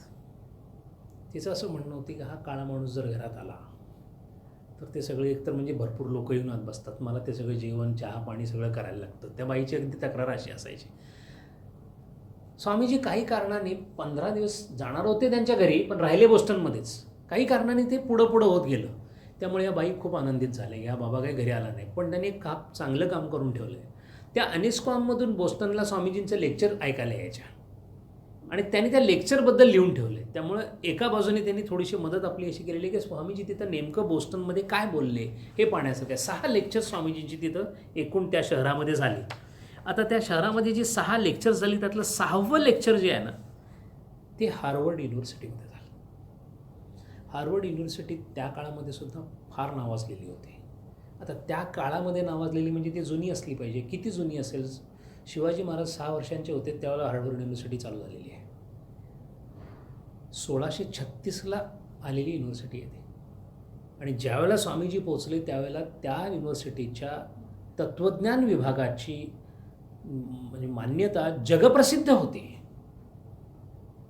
आणि सुदैवाचा भाग असा आहे की स्वामीजींची पहिली 5 लेक्चर झाल्यानंतर स्वामीजींना या हार्वर्डच्या डिपार्टमेंटमध्ये बोलवलं आणि याच डिपार्टमेंट ऑफ फिलॉसॉफीने ते प्रवचन ऑर्गनाईज केलं. ज्या पद्धतीने स्वामीजी सगळ्या तत्त्वज्ञानांच्या पुढे बोलले, कारण पहिल्यांदा अत्यंत हुशार समुदाय समोर आणि स्वामीजी बोलतात. शेवटी असं आहे, सोनं आणि जोहरी समोरासमोर असा तो संयोग होता. त्यातल्या एकेकाने स्वामीजींचं जेव्हा बोलणं ऐकलं, म्हणजे ज्यांची 30-40 वर्ष तत्त्वज्ञान शिकवण्यात गेली आहेत आणि हे कोरडं तत्त्वज्ञान भोगलेला संत जेव्हा पुढून समोरून सांगतो, हे सगळं बघितल्यानंतर कधी न घडणारी गोष्ट घडलेली आहे. त्यावेळेसुद्धा ती घडली, त्याच्यानंतर हार्वर्डमध्ये आजपर्यंत घडलेली नाही. लेक्चर झाल्याबरोबर दुसऱ्या दिवशी सर्वमताने ठराव केला गेला की स्वामीजींना प्रोफेसरशिप द्यायला हरकत नाही. स्वामीजींनी घेतली नाही हा भाग वेगळा, पण स्वामीजींच्या एका प्रवचनाचा प्रभाव हार्वर्डच्या नियमांना तोडू शकतो. हार्वर्डचा नियम आज प्रेसिडेंट ऑफ अमेरिकासुद्धा मागे पुढे करू शकत नाही, इतकं स्वामीजींचं. याचा सगळ्याचा अर्थ एकच आहे की स्वामीजींचं व्यक्तिमत्व आणि प्रभुत्व, वक्तृत्व काय असेल, आवाज काय असेल, ताकद काय असेल, सांगण्याची पद्धत काय असेल, ज्ञान काय असेल. आणि स्वामीजी तिथे जे जे जगले ते केवळ ज्ञानामुळं जगलेले आहेत.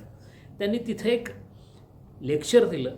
त्या लेक्चरमध्ये काही लोकांनी त्यांना ते रमाबाईंनी फार मोठं नुकसान केलं. म्हणजे प्रतापचंद्र मुजुमदारांच्या नंतर जर स्वामीजींना सगळ्यात जास्त त्रास झाला असेल तर या पंडिता रमाबाईंचा झालेला आहे.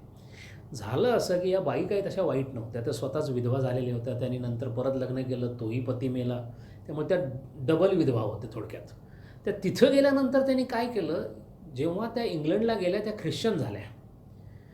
वडिलांनी त्यांना सगळं संस्कृत शिकवलेलं होतं, पण त्यानंतर ख्रिश्चन झाल्या आणि हळूहळू त्यांच्या असं लक्षात आलं की आपल्याला चांगलं काम करायचं आहे, पण या काम करण्यासाठी हे अमेरिकन ख्रिश्चन लोक हेच आपले सगळे सर्वेसर्वा आहेत.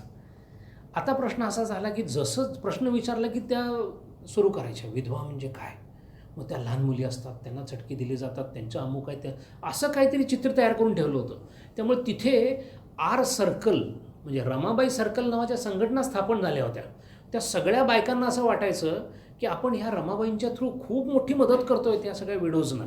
आणि मिशनरी लोक सगळे खुश होते, कारण जेवढ्या विडोज आहेत त्या सगळ्या ख्रिश्चन होऊन जातील. हे सगळं चालू असताना 2-3 वर्षामध्ये हा विवेकानंद नावाचा माणूस तिथे उपटेल असं काय त्यांची कल्पना नव्हती. बरं, त्यात गमतीची गोष्ट म्हणजे स्वामीजींनी सांगायला सुरुवात केली, विधवांची परिस्थिती तिथं काय चांगली नाही म्हणतात, ते मानवतेच्या दृष्टीनं बरोबर आहे, पण त्याच्यापेक्षा जास्त मला इकडं दिसतंय. ते असं कसं काय, तर ते मला ते सांगायचे की तुमच्याकडं काय काय ज्या गोष्टी आहेत ना त्या इतक्या घृणास्पद आहेत, तसेच ती आहे, ती फक्त तुम्ही एक बाजूला करताय, इथं तुम्ही बाजूला करत नाहीत. एकूण विधवांच्यावर झालेल्या अत्याचारांपेक्षा जास्त अत्याचार विच म्हणून बायकांवर अमेरिकेत झाले होते. जवळजवळ 150 बायकांना तर मारून टाकलं होतं. ते म्हणाले हे आणि ते काय फारसा वेगळा प्रकार नाही. त्यात स्वामीजींनी आणखीन सांगायला सुरुवात केली की आमच्याकडे सतीला विधवेला साधारण पुनर्विवाहाला परवानगी देत नाहीत. त्यात लहानपणी लग्न होतात, त्यामुळे तिचं लग्न होत नाही. त्याचं कारण म्हणजे मग तिला कोण व्यवस्थित बघेल नाही बघेल, त्याचे काही सामाजिक प्रश्न आहेत. स्वामीजी सांगायचा प्रयत्न करायचे. असं असताना या बाईंनी विचारल्यानंतर मग स्वामीजींनी सांगितलं आमच्याकडे 2 प्रकारचे विधवा आहेत, एक हाय कास्ट विधवा आणि एक लो कास्ट विधवा. ते लो कास्टवाल्यांना खूप त्रास होतो म्हणाले. हाय कास्टवाले काय करतात विचारलं बाकीच्यांनी. ते म्हणाले अमेरिकन बायकांसारखे मजा करतात, पाहिजे तेवढे नवरे करतात, पाहिजे तेवढं काहीतरी करतात. स्वामीजींचा बोलण्याचा जो रोख असायचा ना तो अशा प्रकारचा असायचा. 4थ्या लेक्चरमध्ये त्यांना असं विचारलं की Hindus are very fanatic, that is what we have learned. ते काय स्वतःला त्रास करून घेतात आणि ते काय जगन्नाथाच्या रथाच्या खाली पडतात वगैरे. स्वामीजी म्हणाले absolutely right. Hindus are fanatical, we do lot of things, we torture ourselves, we mortify ourselves, we kill ourselves. The only difference is you are also fanatical, you kill others, we kill ourselves. एवढाच फरक आहे म्हणाले. तुम्ही दुसऱ्यांना मारता, आम्ही स्वतःला मारतो. आणि अशी त्यांची लेक्चर्स असल्यामुळे या बोस्टनमध्ये फक्त सगळ्यात मोठं जर काय स्वामीजींना मिळालं असेल तर ही ओली बुल नावाची जी धीरा माता जी होती ती ह्या बोस्टनच्या लेक्चर्सला आली होती आणि तेव्हापासून मग ती त्यांची शिष्या बनली. पुढे काय झालं, स्वामीजी हे सगळं बोस्टन, न्यूयॉर्क आणि लिन वगैरे नॉर्थम्प्टन या भागातली संभाषणं करून आले तोपर्यंत सगळ्या मिशनरी लोकांच्या लक्षात आलं की हा बाबा काही इथून जात नाही आणि ह्याची लोकप्रियता वाढत चालली आहे. हा प्रत्येक प्रवचनामध्ये आपल्या धर्माबद्दलचे धजिया उडवून टाकतो. पण ह्याला गप्प बसवण्यासाठी आपण बायबल वाचून बघितलं जमत नाही, तत्त्वज्ञान करून बघितलं जमत नाही. त्यामुळे प्रत्येक ठिकाणी एकच चर्चा चालू असेल की ह्याला नेस्तनाबूत कसा करायचा. म्हणून आता स्वामींच्याबद्दल त्यांनी पहिल्यांदा ते सगळं बायकांचं काहीतरी उतरून बघितलं, हे झालं बघितलं, तेही काय बरंचसं बसेना, कारण कुठे काही तसं सापडेनाच काही. मग काय करायचं म्हटल्यानंतर त्यातल्या एका सुपीक डोक्यामध्ये कशी आली की नवीन एक संकल्पना आली. स्वामीजी हिंदू धर्माचे प्रतिनिधी कुठे आहेत? आलेत बरोबर आहे, बोलतायत ते, पण ते काय तो हिंदू धर्म खरा नाही. काही बोलतोय हा माणूस. हिंदू धर्माचा प्रतिनिधी म्हणजे काहीतरी सर्टिफिकेट पाहिजे की नाही. बरं, आपला धर्म असा आहे की आपल्या धर्मामध्ये पोप नाही. बरं, ते शंकराचार्य लोक विसरून गेलेले आहेत. तर त्यांनी चिठ्ठी दिली तर कोण शंकराचार्य म्हणून विचारतात. मग आता करायचं काय अशा पद्धतीमध्ये? आणि म्हणून जुलै आणि ऑगस्ट महिन्याच्या 1894 स्वामीजींना भयंकर उद्विग्नता आली. कारण काय झालं, स्वामीजींच्यावर लिहायला सुरुवात केली की यांना काही कळत नाही, हे आप जे सांगतात असा हिंदू धर्म नाहीच आहे. काही लोकांनी तर हिंदू धर्माचं ख्रिश्चनीकरण करून हिंदू धर्म सांगायला सुरुवात केली की तो असा आहे तसा आहे. एवढंच नव्हे, ही जेव्हा गरळ ओकायचं चाललं होतं त्यावेळेला स्वामीजींच्यावर गरळ ओकण्यासाठी मदत करणारे भाई मुजुमदार तिथं बसले होते. इंडियन मिशनरी भाई मुजुमदार तिथून नवीन बातम्या करायचे आणि तिकडं Detroit, New York times, New York mirror यांच्याकडे पाठवून द्यायचे. ते पेपरमध्ये यायचं. एवढं करून थांबले नाहीत. ख्रिश्चन असोसिएशन्सने स्वामीजींच्यावर पॅम्पलेट काढली, पत्र लिहिली आणि लक्षात आलं नाही की स्वामीजी आता 13 तारखेला अमुक ठिकाणी जाणार. त्या गावामध्ये सगळ्यांना पत्र पाठवायचे, याला ठेवून घेऊ नका म्हणून. असं काही ठिकाणी झालेलं आहे की स्वामीजींना ज्या माणसांनी बोलवलं त्या माणसांनी घरात ठेवून घेतलेलं नाही, असं झालं आहे. तसंच त्या हेल्थ सिस्टर, त्या ज्यांच्याकडे राहिले होते स्वामीजी, त्या हेल्थ सिस्टर, त्यांच्या वडिलांना पण असं पत्र आलं होतं. त्यांनी मात्र सांगितलं की हा माणूस जर फ्रॉड निघाला तर माझा देवावरचा विश्वास उडेल, असं त्यांनी सांगितलं होतं. पण हे सगळं होत असताच सहज असं स्वामीजी वर्तमानपत्र पाहायला गेले आणि रामकृष्ण परमहंसांचे चित्र काढून त्याच्या खाली स्वामी रामकृष्ण परमहंसांच्याबद्दल फार वाईट लिहिलं गेलं होतं. स्वामीजी उद्वेगानं, आत्तापर्यंत आपल्यावर होतं तोपर्यंत त्यांना काय वाटलं नव्हतं, आपल्या गुरूंचा अपमान झाला. पहिल्यांदा स्वामीजींनी आयुष्यामध्ये एक शब्द उच्चारला आहे, दिस इज प्युअर ब्लास्फेमी. हा ईश्वराविरुद्धचा गुन्हा आहे. रामकृष्णांच्याबद्दल मनामध्ये गुरु आणि रामकृष्ण ही काय व्यक्ती आहे ह्याची संकल्पना स्वामींच्या मनात काय होती. प्रचंड उद्विग्न झाले. ते इतके उद्विग्न झाले की त्यांना कळेना काय करावं. गमतीचा भाग असा झाला होता, स्वामीजींनी सगळ्यांना पत्र पाठवली होती कुठे, भारतामध्ये, की अरे बाबांनो, तुम्ही 4 लोक एकत्र या, एक प्रस्ताव तरी पारित करा की आमच्याकडून स्वामी विवेकानंद गेलेले आहेत आणि त्यांनी खूप चांगलं काम केलं, थँक्यू सो मच, असं काहीतरी करा. ज्यांनी पार्लमेंट करले त्यांनाही थोडंसं अभिनंदन त्यांचंही करा, त्यांनी आपल्याला संधी दिलेली आहे. आणि हे सगळं तिथल्या न्यूजपेपरला पाठवा आणि ते बॅरोज वगैरे ज्यांनी ती कॉन्फरन्स घडवली त्यांच्याकडे पाठवा ना. इकडे 4 महिने तर काय कोणी ॲक्शनच घेतली नव्हती. स्वामीजीने आलासिंगा पेरुमलला सांगितलं होतं, कारण स्वामीजी स्पष्ट म्हणाले, मला आता बंगाल्यांच्याकडून काही अपेक्षा नाही, झालं तर मद्रासीच काहीतरी करतील. कारण आळस इतका आहे मनामध्ये की एवढा मोठा माणूस आपल्या धर्मासाठी अखंड झगडतोय, सगळ्यांच्याबरोबर लढतोय, इकडे कोणाला काहीच कल्पना नाही. त्यामुळे स्वामीजी या 2 महिन्यामध्ये अत्यंत आपल्याला जुलै आणि ऑगस्ट, त्यांचा जून, जुलै, ऑगस्ट हा महिना, त्याला ब्लॅक मंथच असं म्हटले स्वामीजींनी. 2 महिने भयंकर हे झालेले आहेत. आणि या प्रकारामध्ये याच 2 महिन्यामध्ये त्या हेल भगिनी ज्या होत्या त्या सुट्टीला कुठेतरी गेल्या होत्या. त्यामुळं कोणाशी बोलायचं, एकटे स्वामी उद्विग्न अवस्थेमध्ये, रोज वर्तमानपत्रामध्ये काहीतरी येतं आहे, रकानेच्या रकाने भरून येत आहेत आणि हे सारखं पत्र, इकडून काही उत्तरच नाही. आता प्रश्न असा आला की इथं नेमकं काय झालं. हे प्रतापचंद्र गुजर होते ना, यांनी तर मुजुमदारांनी मात्र वेगळंच सांगितलं लोकांना. त्यांनी असं सांगितलं की हा जो मुलगा आहे ना, हा ख्रिश्चन शाळेत शिकलेला आहे आणि कॉलेजमध्ये होता आणि कॉलेजमध्ये नाटकात भाग घ्यायचा आणि बाकीचं बरंच काहीतरी करायचं तो. आता बघा, अजूनसुद्धा तुझे स्मोकिंग करतोस आणि तंबाखू खातो तो वगैरे, हे पहिल्यापासूनच आहे त्याचं. असं सगळं केल्यानंतर तिकडे बातम्या आल्या पेपरामध्ये. पण बातम्यासुद्धा कशा, तारानाथ दत्त यांचे सुपुत्र, तारानाथ हे त्यांच्या वडिलांचं नावच नाही आहे. पण हे व्हेरिफिकेशनसुद्धा झालं नाही. मात्र बोस्टन प्रेसमध्ये, ह्याच्या प्रेसमध्ये हे सगळं करण्यात हे प्रतापचंद्र जे होते ते आणि इंडियन मिशनरी हे एकत्र होते. गमतीचा भाग असा झाला की इंडियन मिरर नावाचा त्यावेळचं कलकत्त्याचं एक वर्तमानपत्र, फार वजनदार वर्तमानपत्र होतं. त्याचे जे हे होते संपादक होते नरेंद्रनाथ सेन, हे या प्रतापचंद्र मुजुमदारांचे नातेवाईक. त्याने त्याला जाऊन सांगितलं सेनला की तो असा आहे तसा आहे. या माणसाने आपल्या काकाला सांगितलं अजिबात काय बोलायचं नाही म्हणाले, मला माहिती आहे स्वामी विवेकानंद कसे आहेत, आणि परत या प्रेसमध्ये पाय ठेवायचं नाही. त्या एकट्या माणसाने इंडियन मिररमध्ये 6 बातम्या छापून आणल्या स्वामीजींच्याबद्दल. त्यापैकी 2 महत्त्वाच्या जी बातम्या होत्या मोठ्या, त्यामध्ये त्यांनी असं लिहिलं की ख्रिश्चन मिशनरी त्यांच्यावर केलेले आरोप बिनबुडाचे और निराधार आहेत असं लिहिलं. असं पहिल्यांदा लिहिणारा तो माणूस आहे. पण 3/4 इंच एवढी बातमी आली होती स्वामीजींच्याबद्दल. स्वामीजींना काय करावे कळेना. त्यामुळे त्यांनी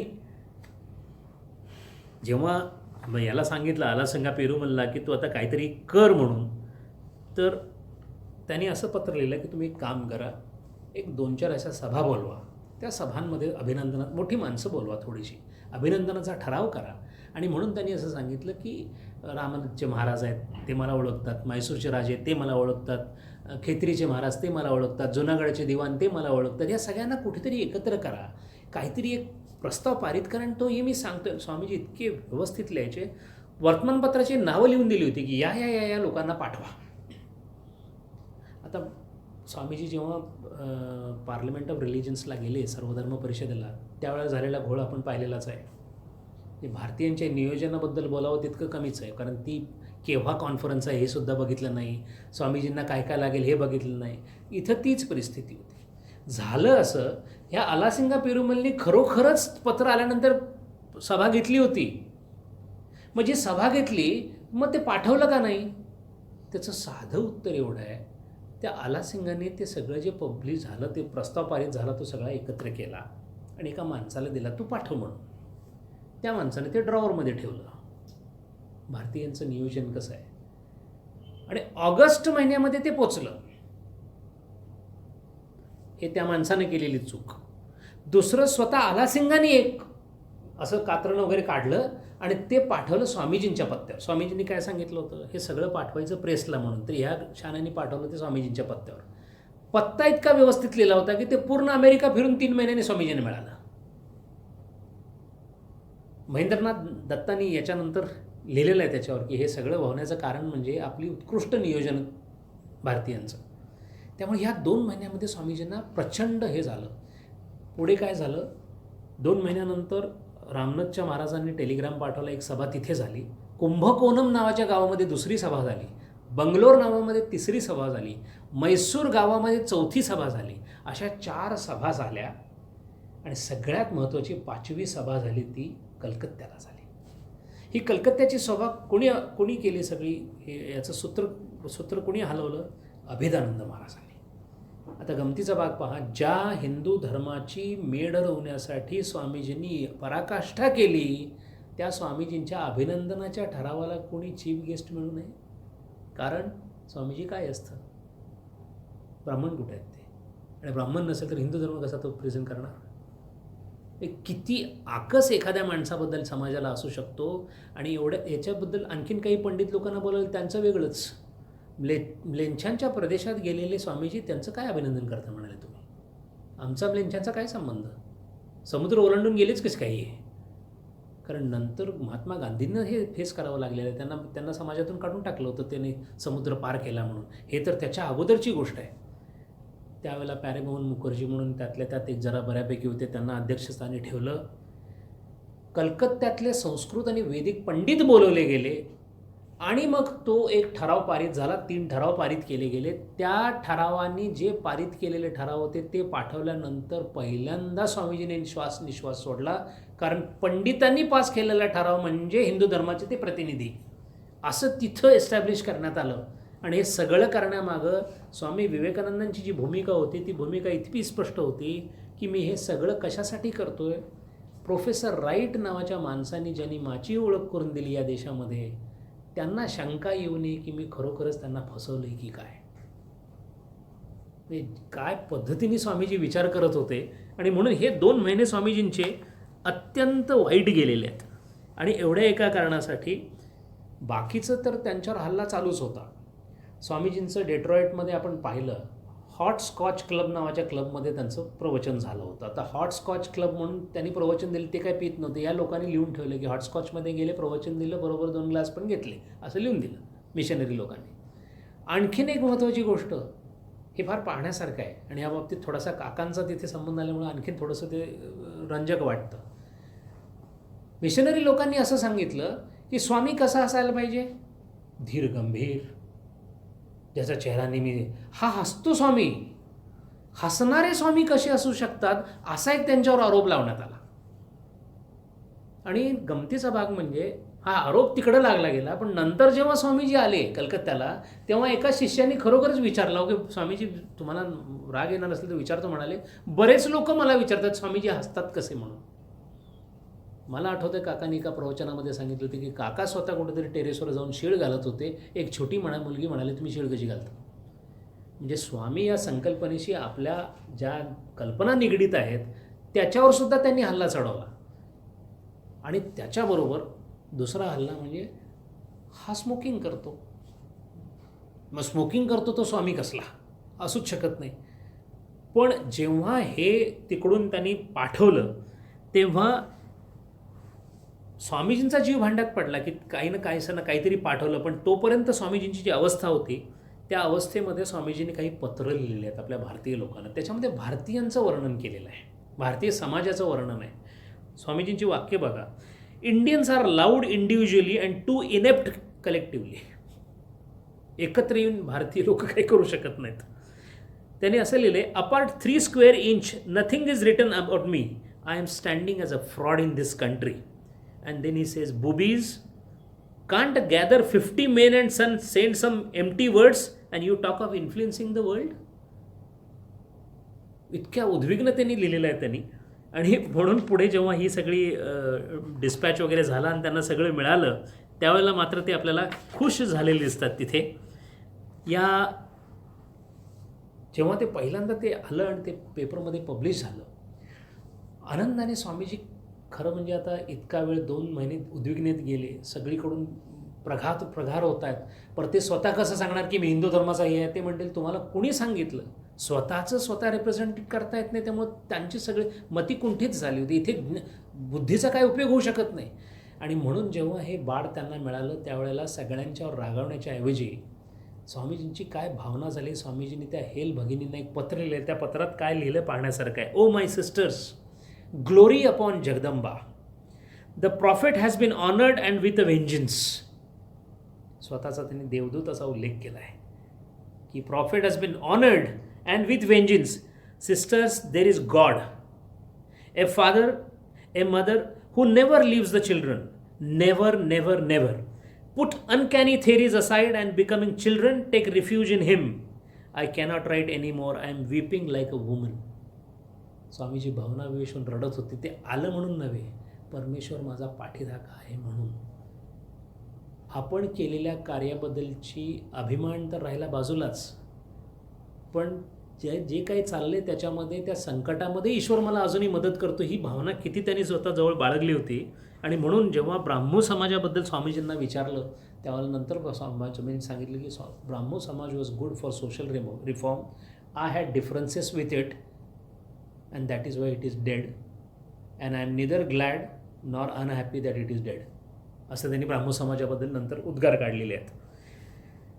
हे सगळं झाल्यानंतर मात्र स्वामीजींना आता फारसे ख्रिश्चन लोकांकडून फारसे काही त्रास सहन करावे लागले नाहीत. इथं जवळजवळ सगळं संपून गेलं. त्यांना हिंदू धर्माचा प्रतिनिधी मोर ऑरलेस मान्यता मिळाली. प्रोफेसर राईटना मात्र नंतर असं वाटलं की यांनी हे सगळं करायची काही गरज नव्हती. ते म्हणले, स्वामीजी तुम्ही हिंदू धर्म काय, तुम्ही सगळ्या विश्वधर्माचेच प्रतिनिधी आहे याची मला खात्री आहे. स्वामीजी तसं म्हणाले, तसं नाही, तुमच्यामुळे मी आज इथं उभा आहे, तुम्हाला असं कुठं वाटू नये एवढ्यासाठी हे सगळं मला करावंसं वाटलं. पुढे स्वामीजी तिथून शिकागोला या 2 महिन्याच्या काळामध्ये जेव्हा हा सगळा त्रास झाला त्यावेळेला स्वामीजींचा दैनंदिन व्यवहार जो होता तो पाहण्यासारखा आहे. विषण्णता, उद्विग्नता ही होतीच. हे असतानासुद्धा भाषणं थांबवलेली नाहीत. आणि भाषणं चालू असताना, उद्विग्नता असताना, विषण्णता असताना ध्यान थांबवलेलं नाही. स्वामीजी रोज ध्यानाला बसत. वेळ मिळाला की ज्या वेळेला लेक्चर नसेल, आजूबाजूला कोणी नसेल, स्वामीजी ध्यानात असत. अजपा जपाचा जो प्रकार आहे त्याप्रमाणे स्वामीजी नेहमी ध्यानात असत. या ध्यानाचा दुष्परिणाम कधी कधी असा व्हायचा, स्वामीजी जायचे, प्रवचन करायचे, ट्रेनमध्ये बसायचे, ते स्टेशन निघून जायचं, ध्यान लागलेलं असायचं. जिथं संपायची ट्रेन तिथं उठायचे, तो माणूस कोणीतरी उठवायचा, परत तिकीट काढायचं, परत त्या तिकिटाने इकडे यायचं आणि सारखं स्वतःला जागं ठेवायचं की ते स्टेशन येईल, ते स्टेशन येईल. काय अवस्था आहे. देवाचं ध्यान लागावं म्हणून पराकाष्ठेचे प्रयत्न आपण करतो, देवाच्या ध्यानातून बाहेर पडावं म्हणून पराकाष्ठेचे प्रयत्न स्वामीजी करत असतात की त्या स्टेशनला मला फक्त उतरायला मिळावं, कारण आज उतरलो नाही तर उद्याच्या प्रवचनाला पोहोचू शकणार नाही, एवढीच काळजी असायची. स्वतःच्या जेवणाची, देहाचीच तमा नव्हती. म्हणून जेव्हा जेव्हा आजाराचं कारण विचारलं त्यावेळेला ते म्हणायचे. म्हणून एखादा जर त्यांचे स्वतःचे शिष्य जर खूप ध्यान करायला लागले, विरजानंद महाराजांना ते रागवायचे. तो संवाद पाहण्यासारखा आहे. गुरु आणि शिष्याचा संवाद आहे. गुरु शिष्याला म्हणतं, काय कळतं की नाही किती ध्यान चाललं आहे, आणि शिष्य म्हणतो, स्वामीजी तुम्ही काही म्हणा, मला करायचं आहे. आणि ही भांडणं चालली आहेत. असं काही होऊ शकतं. आणि शेवटी असं झालं की या भांडणामध्ये विरजानंद महाराजांचा विजय झालेला आहे. कारण शेवटी स्वामीजीच म्हटले, अरे बरोबर आहे, या जगामध्ये काय आहे, संन्यासाच्या ध्यानातल्या आनंदापुढे या जगातला सगळाच आनंद फिका आहे. त्यामुळे तू म्हणतोस ते बरोबर आहे, पण माझं एवढंच म्हणणं आहे, हे शरीरसुद्धा त्यांनीच दिले ना, त्याची काळजी नको का घ्यायला, याच्यातून सगळं काम होणार आहे. मग याच्याकडे विरजानंद महाराज म्हटले, हे सोडायचं म्हणून तर सगळं चाललं आहे. अरे ते म्हटले बरोबर आहे, पण हा खेळच असा आहे, हे ठेवायचं आहे तर आपल्याकडून कार्य होईल. आपलं कार्य करायला गेलो, काय सांगितलं रामकृष्णांनी, मला मुक्ती दे असं म्हणतोस तू. रागवलेले आहेत रामकृष्ण विवेकानंदांच्यावर, रागवलेले आहेत की निर्विकल्प समाधी मागतोस, लाज वाटत नाही. या जगातला शेवटचा भुकेला प्राणी जोपर्यंत काही मागतोय तोपर्यंत कसली समाधी मागतोयस. या दोन विचारांमधला जो फरक आहे. आणि म्हणून स्वामीजींची त्यावेळची अवस्था अशी होती की सहज स्वामीजींनी त्या काळामध्ये कोणत्याही प्रकारे समाधीचा प्रयत्न केलेला आढळत नाही. ते समाधीत सहज जात असत. स्वामीजींचा प्रयत्न समाधीतून मागे येण्याचा मात्र निश्चित जाणवतो. म्हणून विषयांवर बोलताना जेव्हा ते विषयासाठी प्रवचनाला उभा राहिलेले असायचे, त्यावेळेला ते जेव्हा म्हणत की जे बोलवतात ते सगळे रामकृष्ण माझ्याकडून बोलून घेतात, हा आपल्याला फार तर काहीतरी शब्दातलं लालित्य वाटते. ते शब्द लालित्य नव्हतं. ज्या वेळेला प्रवचनाला स्वामीजी उभारलेले आहेत त्या वेळेला स्वामीजींना स्वतःची भ्रांती संपलेली आहे. म्हणून त्यांच्याकडून झालेल्या कोणत्याही प्रवचनाबद्दल त्यांना स्वतःला काही फारसं बोलता आलेलं नाही आहे. कधीही स्वामीजी असं म्हटलेलं नाहीत की अमुक त्या प्रवचनामध्ये मी असं बोललो आणि आता असं बोललो, असं कधीच स्वामीजी बोललेले नाहीत. कारण जे प्रवचन झालं त्याच्याबद्दल त्यांना कप्रदिकसुद्धा कल्पना नसायची. इतक्या सहज अवस्थेमध्ये. आणि म्हणून निस्त्रैगुण्य अवस्था काय असते किंवा परमेश्वराची तादात्म्य अवस्था काय असते, किंबहुना इतकं मोठं चैतन्य स्वरूप एका शरीरामध्ये अवच्छिन्न होऊन कसं अवतरतं.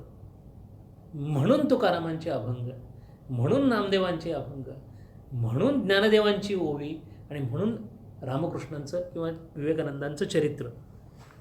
तेवढ्यात कोणीतरी त्यांना असं विचारलं की स्वामीजी, असं आम्ही ऐकलं आहे की तुम्ही अमेरिका सोडून जाणार आहे म्हणून. त्यांच्याच एका शिष्याने पत्र आलं होतं, फार छान उत्तर दिलं आहे. I am not living America without throwing one more Apple. पुढे लिहितात, Apple of Discord. I am not leaving America without throwing one more apple of discord into the already roaring, fighting, kicking, mad whirlpool of American religion. एकटा माणूस अख्ख्या संपूर्ण धार्मिक जितकी लोकं असतील त्या सगळ्या एस्टॅब्लिशमेंट आव्हानात्मक प्रवचनं करून, आपल्या धर्माचं श्रेष्ठत्व सांगून, त्यांच्या धर्माचं श्रेष्ठत्व सांगून, त्यांच्या धर्मातल्या चुकीच्या समजुतींवर हल्ला करून, शेवटी पुढं जसं ते बोलत गेलेत, त्या फिंकेने एक लिहिलं आहे. या काळामध्ये ती फिंके म्हणून जी बाई होती, मॅडम फिंके, त्यांच्याबरोबर जी होती, तिने असं लिहिलं आहे की तिला असं विचारलं की तुला काय त्या काळामध्ये स्वामीजींचं सगळ्यात आवडलं. ती म्हणाली, मला एक गोष्ट स्वामीजींनी सांगितली, एकच वाक्य सांगितले, म्हणाले, त्यांनी माझं आयुष्य बदलून गेलं.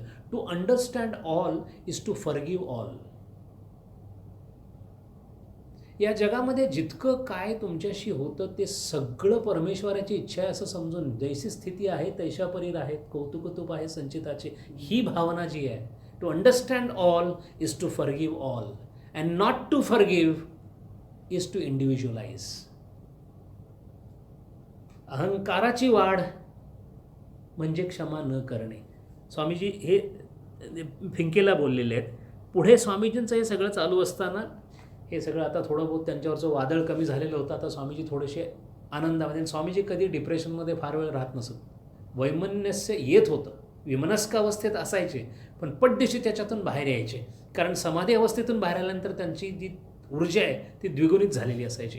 हे सगळं चालत असतानाच त्यांनी हेल्थ सिस्टरला एक पत्र लिहिलं की मी आता न्यूयॉर्कला चाललो आहे आणि न्यूयॉर्कमध्ये आता माझे मित्र आहेत डॉक्टर ग्युएनसे म्हणून, त्यांनी मला बोलवलेलं आहे. तिथं फिश किल लँडिंग नावाची एक जागा होती, हडसन रिव्हर न्यूयॉर्कची जी आहे त्याच्या बाजूला. खूप चांगली जागा. तिथं जाऊन स्वामीजीने आराम केला. आराम म्हणजे पब्लिक लेक्चर्स झाली नाहीत, पण घरात लोकांनी येऊन भेटणं सगळं चालू होतं. पण या काळामध्ये स्वामीजींना 2 गोष्टी मिळाल्या. एक म्हणजे समुद्रात पोहायला मिळालं आणि दुसरं म्हणजे स्वामीजी यॉटिंग करायला गेले. यॉटिंग करता करता स्वामीजी एकदा आपल्या सगळ्या ह्याच्या सकट उलटे झाले पाण्यामध्ये. तर स्वामीजींनी फार सुंदर लिहिले. स्वामीजींचा सेन्स ऑफ ह्युमर फार सुंदर होता. स्वामीजी म्हणाले की the Advaita had permeated through the robes of through the robes that I was wearing. Those permeated robes have been drawn today in the water because the yacht catapulted in to the sea. त्यांच्या शब्दांचा वापर, त्यांचे एक एक पत्र जर पाहिली तर असं लक्षात येतं.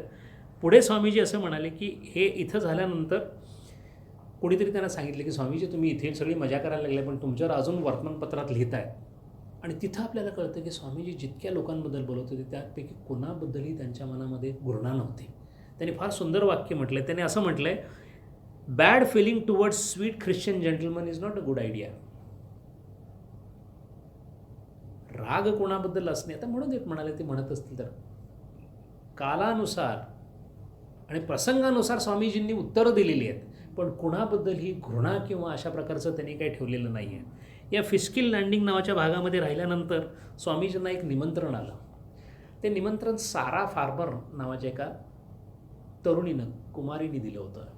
ही सारा फार्मर म्हणजे फार वेगळी बाई होती आणि ती स्वामीजींची परमभक्त बनली. ती झालं असं की स्वामीजींना तिने ऐकलं होतं पार्लमेंट ऑफ रिलिजन कॉन्फरन्स. त्याच्यानंतर आणखीन 2-3 प्रवचनं झाली. बोस्टनच्या प्रवचनामध्ये पण ती बरोबर होती आणि स्वामीजींच्याबरोबर त्या धीरामाता म्हणजे ओलीबुल किंवा डॉक्टर ग्युएनसे, हे प्रोफेसर राईट, ही सगळी मंडळी आता हळूहळू स्वामीजी तिथल्या उच्चभ्रू लोकांमध्ये, तत्त्वज्ञानी लोकांमध्ये प्रसिद्ध झालेच होते. या सारा फार्मर बाई कोणाकडे आल्या, स्वामीजींच्याकडे आल्या आणि म्हणाल्या की हे बघा माझ्याकडे ना माझे वडील म्हणजे मोझेस फार्मर. हा मोझेस फार्मर म्हणजे फार हुशार माणूस होता. एडिसनच्या अगोदर 10 वर्ष यांनी बल्बचा शोध लावला होता, फक्त पेटंट घेतलेलं नव्हतं. त्याने केम्ब्रिज नावाचं शहर आपल्या लाईट्सनी 10 वर्षापूर्वी एडिसनच्या अगोदर लाईटनी हे केलं होतं, पण त्यांनी थोडे बहुत पैसेही मिळवले होते. आणि ही एकटी कन्या. हिचं असं म्हणणं होतं की पार्लमेंट ऑफ रिलिजनमध्ये स्वामीजींना मी बघितलं ना तेव्हा तिच्या असं लक्षात आलं की आपण आपल्या आयुष्यामध्ये एकच काम करायचं, हे लग्न बिग्न असली काय भानगडीत पडायचं नाही. हा धर्म हे सगळं स्वामीजी सांगतात हे सगळं बरोबर आहे. आपण अजून एक अशी पार्लमेंट ऑफ रिलिजन करायची ना की ज्याच्यामध्ये सगळी लोकं येतील आणि मोकळ्या मनाने येतील. कारण तिला माहिती होतं या पार्लमेंट ऑफ रिलिजनमध्ये ख्रिश्चन लोकांनी काहीतरी काडी केलेली आहे, असं काही करायला नको. म्हणून ती स्वामीजींच्याकडे आली. त्या ओलीबुल वगैरे सगळ्या म्हणाल्या, अहो ती काय पण बोलते, ती लहान मुलगी आहे वगैरे. स्वामीजी म्हणाले, पण सगळ्यांना आश्चर्य वाटायचं. ते म्हणाले काहीतरी हे भोताकेताच्या गोष्टी सांगणारे असतात ना मुली, त्या वयाची पोर आहे, काय सांगते. स्वामीजींचं तसं नव्हतं. स्वामीजी म्हणाले आय एम विथ हर. तिला म्हणाले तू काय करणार सांग. ते म्हणाले 2 आठवड्याचा माझ्याकडे प्रोग्राम असणार, ती अशी जागा आहे, असं आहे तसं आहे. स्वामीजी म्हणाले yes I am with you. आणि गमतीचा भाग म्हणजे या मुलीने आपल्या वडिलांकडून आलेले सगळे पैसे, आपलं काहीतरी साठवलं सगळं घालून एक जागा घेतली, ग्रीन एकर नावाची मोठी जागा. त्या जागी तिने काय केलं तर असं ओपन एअर सगळं गोष्टी केल्या. टेंट्स काही बांधले तिथे, 200 खुर्च्या टाकल्या आणि असे नामवंत लोकं जी होती वेगळ्या वेगळ्या धर्माची पण खुल्या विचारांची, त्या सगळ्यांना एकत्र केलं. स्वामीजींनी नुसतीच मदत केली नाही तिला, तर स्वामीजी तिच्याबरोबर फंड रेझिंगला पण लागले. त्या ओलीबुलबाई धीरामाता आल्या आणि म्हणाल्या स्वामीजी ते तुम्हाला भारताला पैसे, Bharat India can wait, send money here. म्हणजे स्वामीजींच्याकडून एक गोष्ट आपल्याला लक्षात येते की पैसा भारतासाठी, रामकृष्ण मिशनसाठी मिळवणे असा काही नुसता उद्देश नव्हता. इथं चांगलं चाललंय ना ते कार्य, मग चांगलं आहे, मग इथे मदत गेली तरी हरकत नाही. असं करून ते ग्रीन एकर नावाच्या तिथे 2 आठवडे स्वामीजी राहिले. फार अविस्मरणीय झालं ते सगळं प्रकरण. खूप शिकलेली लोकं आली होती, त्या त्या क्षेत्रातली दिग्गज अशी लोकं तिथं होती. या ओली बुल पण आल्या होत्या, त्यावेळच्या एमा थर्स्बी म्हणून अशा गायिका होत्या त्या आल्या होत्या. आणि या सगळ्या ठिकाणी व्हायचं असं की प्रत्येक धर्मातल्या चांगल्या चांगल्या गोष्टी ज्या आहेत त्याची चर्चा व्हायची. गमतीचा भाग असा झाला की तुम्ही बोला, मग तुम्ही बोला, असं करता करता तुम्ही थांबा, स्वामीजी बोलतील, असं करता करता स्वामीजी दिवसातनं 8 तास बोलायला लागले. स्वामीजी 2 आठवडे रोज 8 तास बोलत होते. आणि ज्या पाईन वृक्षाच्या खाली बसून स्वामीजी बोलत होते त्याचं नाव स्वामी पाईन असं ठेवलं. गमतीचा भाग म्हणजे या स्वामी पाईनच्याच खाली बसून नंतर अभिदानंद आणि शारदानंदांनी 1930 वगैरेमध्ये सुद्धा लेक्चर्स दिली.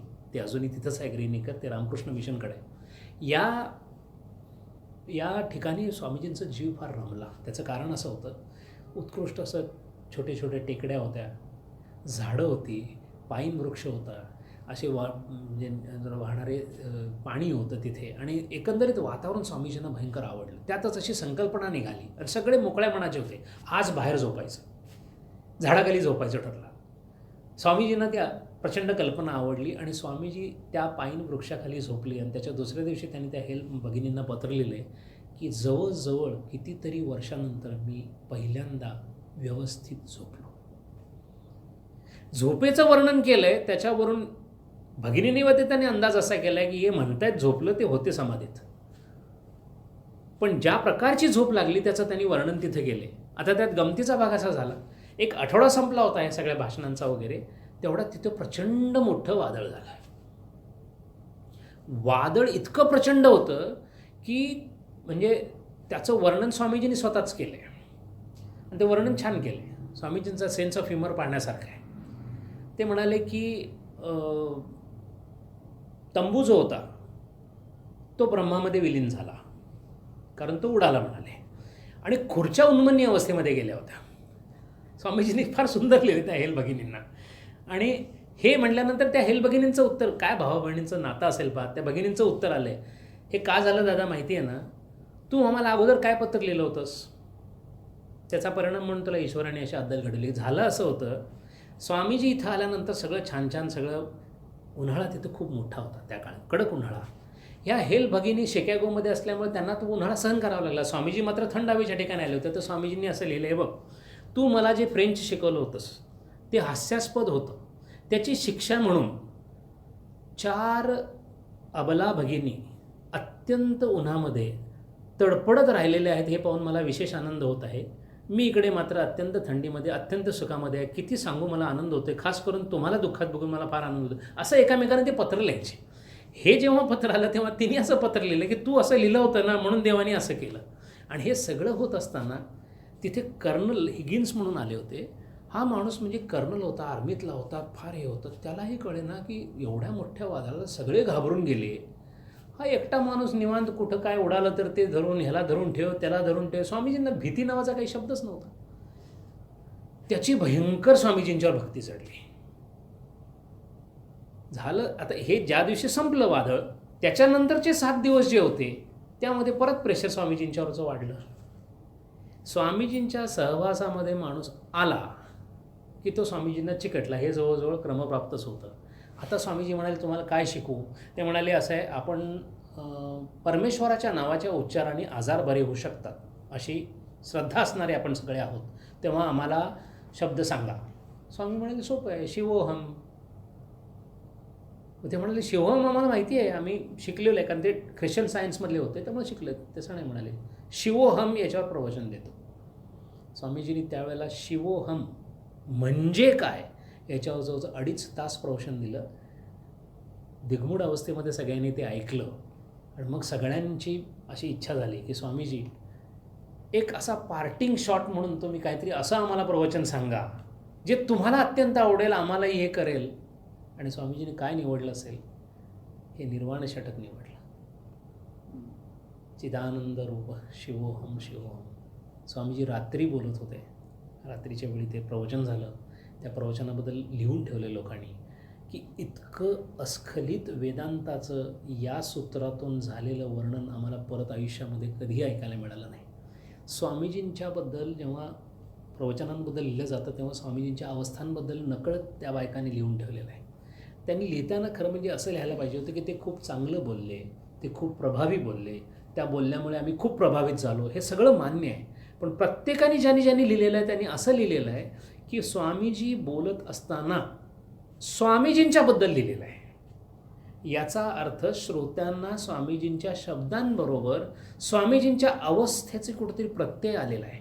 त्या सगळ्यांनी असं लिहिलं की स्वामीजी बोलत असताना स्वामीजी आपल्या संवेदनाच्या कक्षा ओलांडून कुठेतरी गेलेले असत. याची आपल्याला आणखीन प्रचिती येणार आहे जेव्हा आपण स्वामीजी इंग्लंडमध्ये होते ते पाहणार आहोत. तेव्हा राजयोगावरची त्यांची भाषणं झालेली आहेत. त्या भाषणामध्ये काय झालं, कशा पद्धतीने झालं, काही चमत्कारिक गोष्टी घडलेल्या आहेत. माईक नसतानासुद्धा स्वामीजींनी अत्यंत हळू बोललेलं जवळजवळ 150 मीटरवर व्यवस्थित ऐकू जात होतं. ही काय कल्पना झाली, कशा पद्धतीने चाललं होतं, हे असं बऱ्याच गोष्टी घडलेल्या आहेत. अशा प्रकारे हे ग्रीन एकरमध्ये स्वामीजींचं वास्तव्य 2 आठवड्याचं फार उत्कृष्ट झालं. ते स्वतःही खूप आनंदी झाले आणि हे शिवोहम मंत्र शिकवणे हे सगळं झाल्यानंतर स्वामीजींनी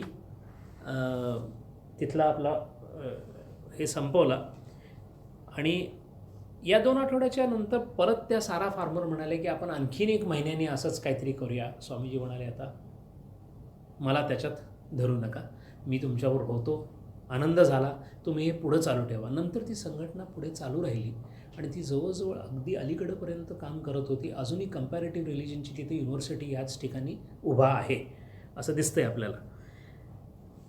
पुढे याच्यानंतर 4.5 महिने स्वामीजींची फारशी आपल्याला डिटेल्स मिळत नाहीत, अशी थोडी प्रवचनं केली आणि बहुतेक स्वामीजींच्या मनामध्ये आता नक्की झालं होतं की आता हे बोलायचं, मासेसचं बंद करायचं. आणि जानेवारी 1895 27 जानेवारी स्वामीजींनी आपले न्यूयॉर्कमध्ये निवासी वर्ग चालू केले. याच्यानंतर स्वामीजी फार कमी पब्लिक बोलले अमेरिकेमध्ये. तो प्रकार नंतर भारतात आल्यावर सुरू झाला, कारण भारताने अजून ऐकलेलं नव्हतं, त्यामुळे भारतामध्ये झंझावाती दौरे झाले त्यांचे. पण अमेरिकेमध्ये हळूहळू स्वामीजींनी बोलायचं कमी केलं. या काळामध्ये स्वामीजींना पता नाही का पण एकदम असं वाटलं की आपण लिहावं, म्हणून त्यांनी हेल सिस्टरला सांगितलं की this vagabond lama wants to write, he wants to sit at one place. लिहायची पद्धत स्वामीजींची वेगळीच होती. ती म्हणाली मला आता लिहून लिहावंसं वाटतं, म्हणून ताबडतोब त्यांनी त्या मिसेस बॅगलेंना पण लिहिलं आणि ह्या धीरामातांना पण लिहिलं. धीरामातांचं घर खूप मोठं होतं, तर त्यांना असं लिहिलं की मला शांत अशी जागा पाहिजे आहे. स्वामीजी स्टेशनरीच्या दुकानात पण गेले, चांगलं काहीतरी घेऊन आले, त्यात एक क्लिप असलेलं काहीतरी घेऊन आले, ते पेपर ठेवायचं. स्वामीजी लहान मुलासारखे इतके आनंदित झाले होते, त्यांनी हेल्थ सिस्टर लिहिलेलं, मला एवढं खुश झालं म्हणाले मी एक छान काहीतरी घेऊन आलो स्टेशनरीच्या दुकानातून.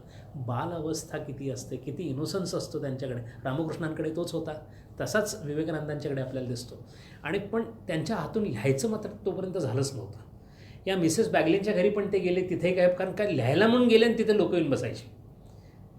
उलीबुलच्या घरी तेच झालं, तिथे गेले आणि सगळी लोकं येऊन भेटायला लागली. पण त्या काळामध्ये त्यांना त्याची इच्छा मात्र झाली. याच काळामध्ये त्यांनी एक महत्त्वाचं काम केलं, जे मघाशी मी बोललो की जर भारतातून धर्म गेला तर काय, ते उत्तर त्यांनी आला सिंगाला लिहिलं होतं.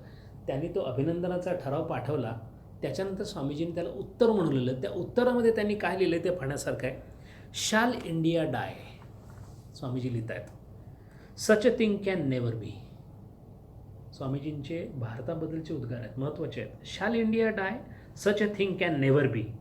Then from all the world spirituality will be extinct. Bharat नसेल तर या जगामध्ये अध्यात्म राहणार नाही. The duality of lust and luxury will reign as male and female deities. वाक्य परत वाचतोय. The duality of lust and luxury will reign as male and female डेइटीज. Money will be the priest. Force, fraud and competition will be ceremonies. And human soul will be the sacrifice. If India dies. असं स्वामीजींनी आपल्या स्वतःच्या देशाबद्दल लिहिलेलं आहे. हे ऐकून थोडंसं निराश झालेल्या मद्रासच्या शिष्यांनी लिहिलं असेल काहीतरी की स्वामीजी मग असं कसं काय वगैरे. पण स्वामीजींना कधी विकनेस पसंत नव्हता. शंकर आणि शक्तीचे पुजारी होते. स्वामीजींनी ताबडतोब उत्तर दिलेलं आहे, hurl yourself on the world like an avalanche, let the world crack in twain under your weight. असं वागा की तुमच्या वागणुकीने विश्व हादरलं पाहिजे. ते नेहमी म्हणायचे, मी एखाद्या विजेच्या लोळासारखा या विश्वावर आदळेन. शक्ती, स्वामीजींचं सगळं जे काय ते शक्तीत होतं. पुढे स्वामीजी प्लायमाथ नावाच्या गावाला गेले. त्याच्यानंतर ॲनिस्क्वामला जाऊन मिसेस बॅगलेनच्या तिथे थोडे दिवस राहिले. फारशी तिथे काही भाषणं झाली नाहीत. आणि त्याच वेळा त्यांना ही सोसायटी काढायची आणि तशीच एक इंटरनॅशनल युनिव्हर्सिटी काढायचा स्वामीजींनी प्रयत्न केला. ते व्रूम ब्रदर्स नावाचे 3 भाऊ होते, फार चतुर भाऊ होते ते. त्यांनी धर्माच्या नावाखाली स्वामीजींना धरून आणलं. कारण माहिती होतं की स्वामीजी बोलले की गर्दी होते. त्यात आपलं घोडं दामटायचा प्रयत्न केला. ते दरवेळेला काहीतरी सांगायचा प्रयत्न करायचे, स्वामीजी तिसरंच काहीतरी बोलायचे. स्वामीजीचं त्यांच्याशी काही संबंध होता. तेव्हा त्यांच्या लक्षात आलं की या बाबाबरोबर राहून काय होणार नाही. त्यामुळे ती युनिव्हर्सिटीची आयडिया पण नंतर बारगळली. पण अशा त्या काळामध्ये त्यांच्या मनामध्ये काही गोष्टी आल्या होत्या. पुढे स्वामीजींची या काळामधली आणखीन एक स्थिती पाहण्यासारखी 1-2-4 पत्र स्वामीजींनी असे लिहिलेली आहेत. आपल्या जवळच्या रामकृष्णानंदांना वगैरे लिहिलेली आहेत की I am getting disgusted with what is being done through me. I am not cut for this. हे विश्व जे आहे, जग जे आहे ना, हे सगळं चिखलानी भरलेलं आहे. मला माझ्या आवडीची जागा हवी आहे आणि माझ्या आवडीची जागा फक्त हिमालयामध्ये आहे. मला जगन्माता याच्यातून केव्हा मुक्त करते, मी केव्हा एकदा हिमालयात जातो आणि केव्हा एकदा जगन्मातेशी एकरूप होतो. परमेश्वराच्या राज्यात मला बागडणं आवडेल, पण मानवी राज्यामध्ये मला राहणंसुद्धा दुरापास्त झालेलं आहे. असं त्यांनी स्वतःचे काही वर्ड्स किंवा काय शब्द असे व्यक्त केलेले आहेत. आणि मग 27 ऑक्टोबर 1894ला त्यांनी एक पत्र लिहिलं. तेवढं पत्र आपण बघूया आणि आपण आज थांबू इथे. हे पत्र आपल्याला फार पाहण्यासारखं आहे.